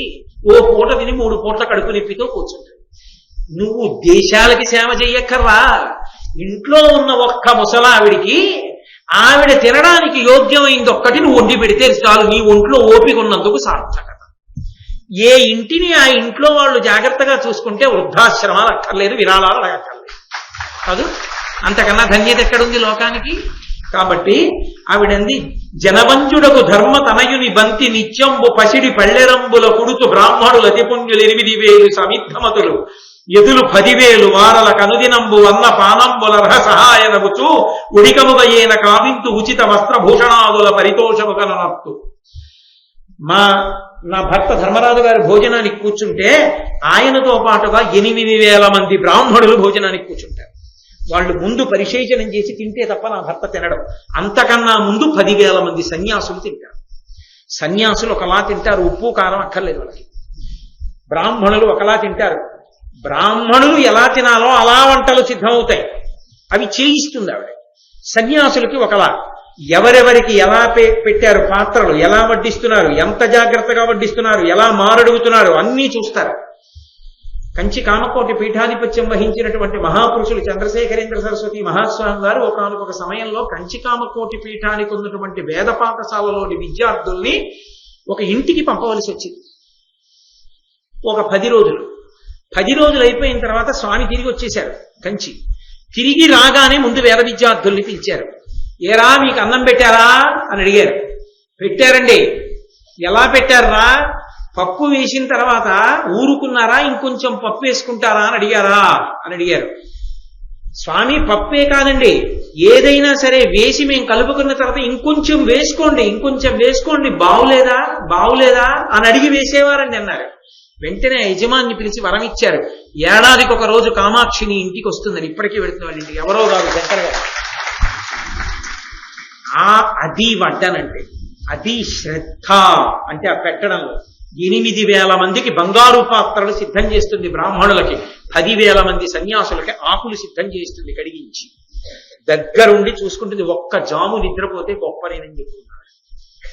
కాబట్టి నేను దగ్గరుండి నా భర్త నియమం నిలబడేటట్టుగా చూసుకుంటాను. భోజనం అయిపోయాక అందరికీ బట్టలు పెడతాడు, కొంతమందికి భూషణాలు ఇస్తాడు. ఎవరెవరికి ఏమి ఇవ్వాలో అవి సిద్ధంగా ఉండాలి. ఎవరో ఒకరిని చూస్తాడు, అయ్యా నేను 3 వేదాలు చదువుకున్నాను, త్రివేదిని, ఏది బంగారు ఉంగరం తెప్పించంటాడు. అవి ఎక్కడున్నాయో అడిగితే అది లేదండి వెళ్ళిపోయింది ఆ పనిపిల్ల అంటే, ఎక్కడ పెట్టారో తెలియదు, రేపు రమ్మనండి అనకూడదు. బంగారు ఉంగరాలు ఎక్కడున్నాయో వెంటనే తెప్పిస్తుంది ద్రౌపదీదేవి. ఆమెకు అదుపుంటుంది ఇంటి మీద. తెప్పించి ఎవరికి ఏది ఇవ్వాలనుకుంటున్నాడో ధర్మరాజు ఇప్పిస్తాడు. కాబట్టి నా భర్త మనసిరిగి ఆయన ధర్మం నిలబడేటట్టు చూసుకుంటూ ఉంటాను. ఇట్టి వర్తనములనెప్పుడు పాండవులకు తగిలి ప్రియము చేయ తగితి కాని మగువ, నీవు ఎప్పుడు మందులు మాకులు ఇంద్రజాలములు ఏనురుంగా. నా భర్త మనసిరిగి తెలుసుకోవడం నాకు తెలుసు, కానీ మందులు మాకులు ఇంద్రజాలాలు నాకు తెలియవు. గుచ్చుకుంది కదా మనసుకి, అందుకని 1-2 మాటలు వస్తోంది ఆ మాట ద్రౌపదీదేవి నోటి వెంట. అని పతి గడవంగా దైవతము భామలకెందును లేదు, ప్రీతుడై పతి కరుణించని నికలభాషిణి భాసుర భూషణాంబరాన్విత ధనధాన్య గౌరవము విశ్రుత సంతతియున్ యశంబు సద్గతియున్ కలుగు ఉండిమియి కలుగున ఎన్ని తెరంగులారయం. లోకంలో ఇది ఒక అద్భుతమైనటువంటి ప్రతిపాదన. ఆవిడ అంటుంది, అసలు భర్తని మించిన దైవం లేడు. 1. 2, భర్త నుండి వచ్చేది అంత అమితం, ఇతరుల నుండి వచ్చేది మితం. ఇది ఈ మాటే అనుసాయమ్మ కూడా అంది రామాయణంలో. ఒక్క భర్తయే అమితంగా ఇస్తాడు. లోకంలో ఇంకా ఎవరైనా సరే ఆడదానికి మితంగానే ఇస్తాడు. తండ్రి ఉన్నాడు అనుకోండి, తండ్రి ఓ ఆభరణాలు చేయించగలడు, తండ్రి మంచి అన్నం పెట్టగలడు, మంచి ఇల్లు ఇవ్వగలడు. మహాకీర్తివంతుడైనటువంటి కొడుకుని కని తల్లి కావడం భర్త అనుగ్రహం. ఈమె సువాసిని పూజకు అర్హత పొందడం భర్త అనుగ్రహం. పసుపు కుంకాలతో 10 మందికి మంగళప్రదంగా కనపడి ఎదురొస్తే సంతోషంగా బయలుదేరడానికి కారణం ఆయన ఉన్నాడు కనుక. అసలు ఇవన్నీ కాదు, పరమేశ్వరారాధనకి సంబంధించిన పుణ్యం అంతా దొరుకుతోందంటే ఆయన వల్ల. ఆయన ఇచ్చినంత ఇవ్వగలిగిన వాడు లోకంలో ఎవడూ లేడు, ఆయన ఒక్కడే ఇవ్వగలడు అమితముగా. మిగిలిన వాళ్ళు ఎవ్వరూ ఇవ్వలేరు. 2, ఎవరు ఏది ఎంత బాగుందన్నా తృప్తి లేదు, ఆయన అన్న మాటలో తృప్తి. మీరు చూడండి లోకంలో, దీనికి ఒక చిన్న విషయం చెప్తుంటారు పెద్దవాళ్ళు. వెనకటికి కొంతమంది మత్స్యకారులు సముద్ర గర్భంలోకి వెళ్లి దూరంగా కొన్ని నెలల పాటు ఉండి మంచి మంచి ముత్యాలు కూడా పట్టుకుని వచ్చి భార్యలకి ముత్యాల సరాలు పేర్లు చేసి మెడలో వేస్తుండేవారు. ఒక ఆయన అంత లోపలికి వెళ్ళేవాడు కాదు, పొద్దున్న వెడితే రాత్రికి వచ్చేసేవాడు. ఏదో కొద్ది చేపలు వేటాడేవాడు, తెచ్చేవాడు, అమ్మేసేవాడు, ఆ డబ్బట్టుకుని ఇంటికి వచ్చేసేవాడు. ఆమె మెడలో నత్తగుల్లల పేరు ఉండేది, శంఖాల పేరు, చిన్న చిన్న శంఖాలు ఉంటాయి కదా, ఆ గొలుసులు వేసుకుని. ఆమె ఎంతో కాంతివంతంగా ఉండేది, వీళ్ళు కాంతిహీనలై ఉండేవారు. ఎందుకని అని అడిగారు వాళ్ళందరూ. ఒకసారి నువ్వు ఎందుకు ఇంత కాంతివంతంగా ఉంటావని. మీ భర్తలు 2 నెలలకో 3 నెలలకో ముత్యాల హారాలు తెచ్చి మీ మెడలో వేస్తారు. అవి వేసుకున్నప్పుడు మిగిలిన 2 నెలల 29 రోజులు పక్కింటి వాళ్ళు బాగున్నాయంటారు, దాంట్లో లాకెట్ ఉంటే బాగుండేదని కొంతమంది అంటారు. నా భర్త సముద్రపు ఒడ్డున ఇసుకలో దొరికినటువంటి శంఖాలు తెచ్చి నాకు ఇస్తే దారం కట్టి మెడలో వేసుకుంటే ఎంత బాగుందే, నీకు ఏదైనా అందమేనే అంటాడు. ఆ కితాబు నాకు చాలు, అది నాకు రోజూ దక్కుతుంది, అందుకే నా ఎందుకు కాంతి. మెడలో ఏది వేసుకున్నావన్న దాని వల్ల అందం కాదు, మెడలో వేసిన వాడి కితాబు ఎవరు నీ అందానికి అభినందించాలో వాడు అభినందించిన నాడు. అలా అందాన్ని అభినందించడానికి అర్హుడు భర్త ఒక్కడే. ఆయన అభినందనలు అందుకోలేనప్పుడు ఇన్ని భూషణాలుండి ఏం ఉపయోగం? అందుకని నేను ఆయన అభినందనలు అందుకునే అందగత్తెగా నిలబడతానంటే ఆయన మనస్సులోకి చేరుతాను. అందుకని ఓ సత్యభామ, అది పతి గొప్పతనం. ఆ పతి కితాబు పొందడానికి ప్రయత్నం చెయ్యాలి. ఆయనకు అందముగా నేను తప్ప వేరొకరు కనపడరు. కారణం ప్రేమతో కూడిన విషయం. అందుకని ఆయనకి అందం అంటే నేనే. అందం ఇంకొకటి కాదు ఆయనకి లోకంలో. ఆ స్థాయి ఆయన పొందారు, ఆ అదృష్టాన్ని నేను పొందాను. అది దాంపత్యం అంటారు.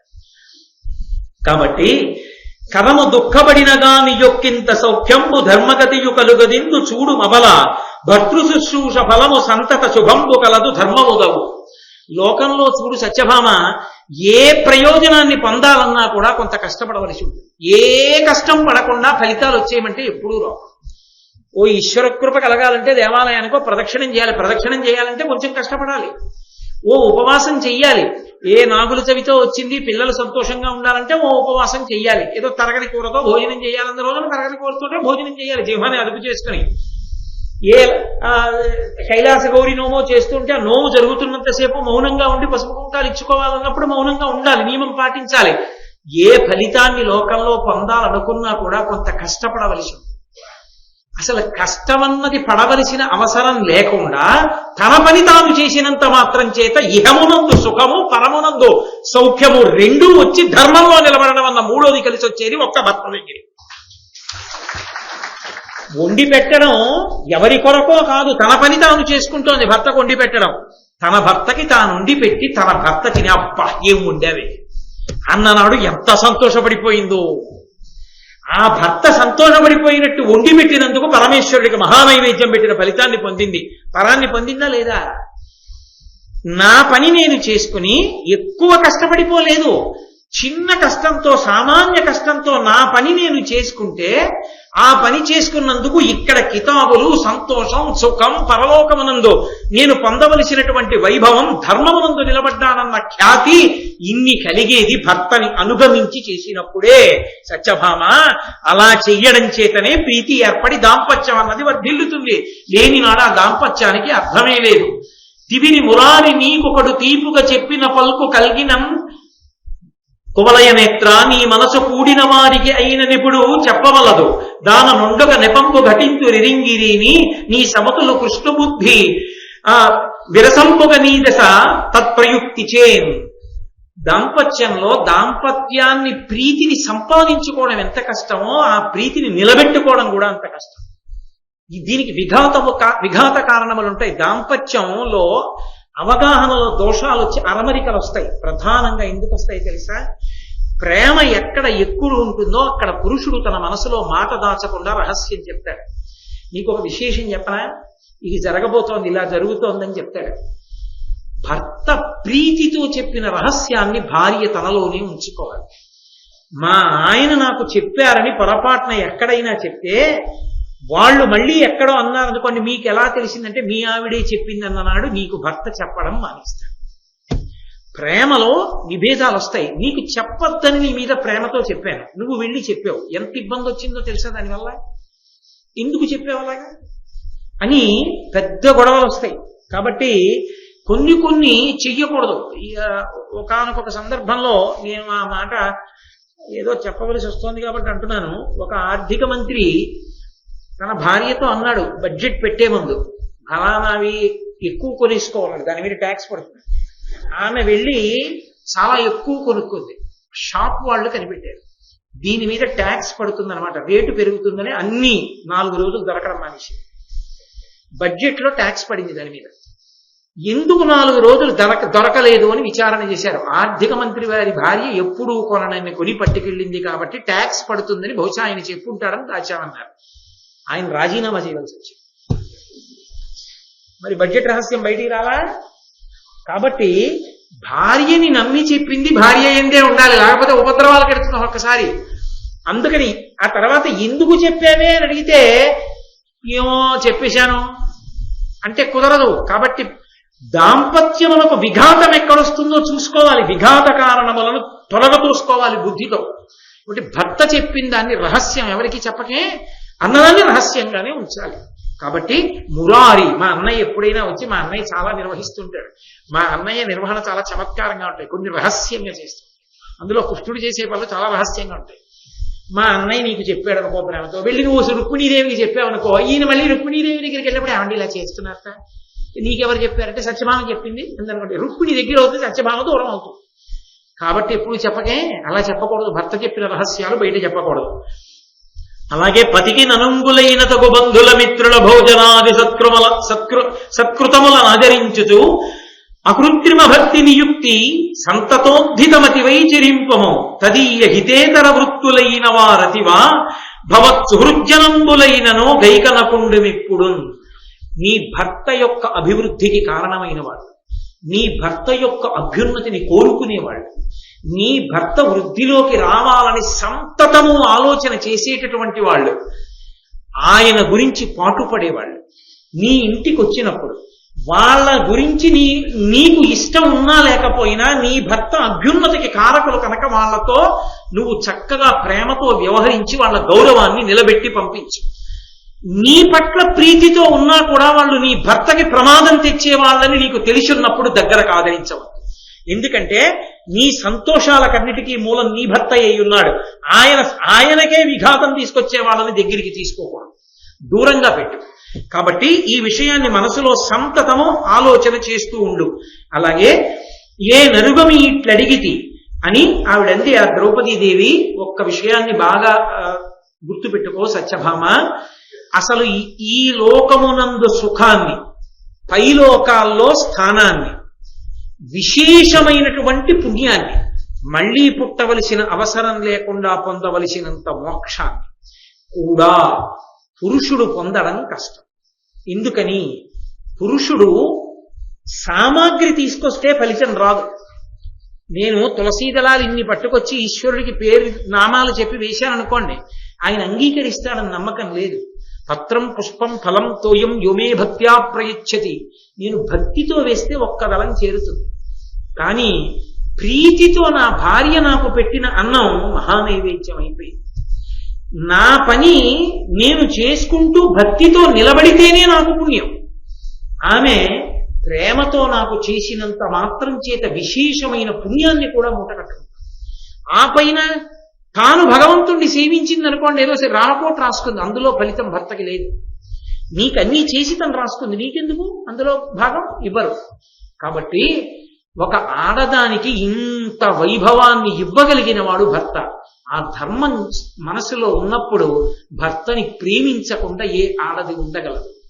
పెళ్లి అవడం అంటే అదొక పెద్ద భాగ్య విశేషం. ఎందుకంటే తరించడానికి మార్గం కలిగింది. భర్త పరమేశ్వర స్వరూపం కనుక సేవించి వైభవాన్ని పొందారు. భర్త వెళ్ళిపోతే ఎందుకు అమంగళ స్వరూపం అయిపోయిందంటే ఆమెకి పుణ్యాచరణము పోయింది. ఆమెకి ఏది ఇన్ని పుణ్యాలేవి ఎక్కడి నుంచి వచ్చాయి? లేవు. తన పని తను చేసుకున్నంత మాత్రాన పుణ్యం వచ్చేస్తోంది సువాసినికి. కాబట్టి ఓ సత్యభామ, ఇది జ్ఞాపకం ఉంచుకున్నాడు. ప్రేమతో భర్తని అనుగమించు, తప్ప భర్తని వశం చేసుకుందామని కోరుకు.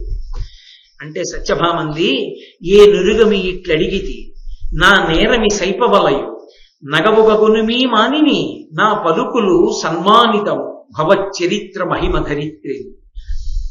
ఓ ద్రౌపదీదేవి, నాకు తెలియదు ఎంత గొప్పదానిది, ఎంత గాంభీర్యం ఉంది, ఎంత శాస్త్ర పాండిత్యం ఉంది, ఎంత అవగాహన ఉంది నీలో, ఎంత గొప్పగా నాకు చెప్పావు. ఇవన్నీ నాకు తెలియక నేను మాట్లాడిన మాటలు ఎంత దోషమో నాకు ఇప్పుడు అర్థమవుతోంది. కాబట్టి నేను పరిహాసం ఆడానని స్వీకరించు. నేను అన్నాను పొరపాటు మాటలు, నిజమే. నీచకాంతలతో మాట్లాడవలసినట్లు నీతో మాట్లాడాను. ఒక్కలా అనుకో, నా మనసు నా మీద నీకు కోపం ఉండదు. నేను పరిహాసం ఆడాను అనుకో. ఎందుకని? నేను వదిన్ని కదూ, వదిన ఆడబడుచుతో పరిహాసం ఆడుతుందిగా, అందుకని స్వతంత్రించాను అనుకో. మనసులో కష్టపెట్టుకోకు, నన్ను క్షమించు. ఎంత పొంగిపోయి ఉంటుంది ద్రౌపదీదేవి. అదే కదా ఆవిడ కోరుకున్నది. ఈ మార్పు రావాలనే కదా ఆవిడ ఇంత కష్టపడి చెప్పింది. ఎంతో పొంగిపోయింది. అలా మనసులో పెట్టుకునేదానని కానమ్మా, చాలా సంతోషం. విషయం నువ్వు స్వీకరించగలిగితే చాలు. ఎంతో ఆనందించారు. ద్రౌపదీదేవి వలన సత్యభామ ఒక గృహిణిగా, ఒక భార్యగా, ఒక తల్లిగా తాను వ్యవహరించవలసినటువంటి తీరుతెన్నులు తెలుసుకుని అసలు దాంపత్యము అన్న మాటకు అర్థం ఏమిటో, దాంపత్యం అంటే ఎలా ఉండాలో, ఒండుల మధ్య ప్రేమ ఎలా ఉండాలో ఒక్కసారి మననం చేసుకుని మురిసిపోయి. అంత గొప్ప విశేషం సత్యభామ ద్రౌపదీ సంవాదము అని ఆరణ్యకాండ యందు ఒక ప్రధానమైనటువంటి ఘట్టం. ఈ ఘట్టం ఎంత గొప్పదో రేపటి రోజున నడిచేటటువంటి ఘట్టం కూడా అంత గొప్ప.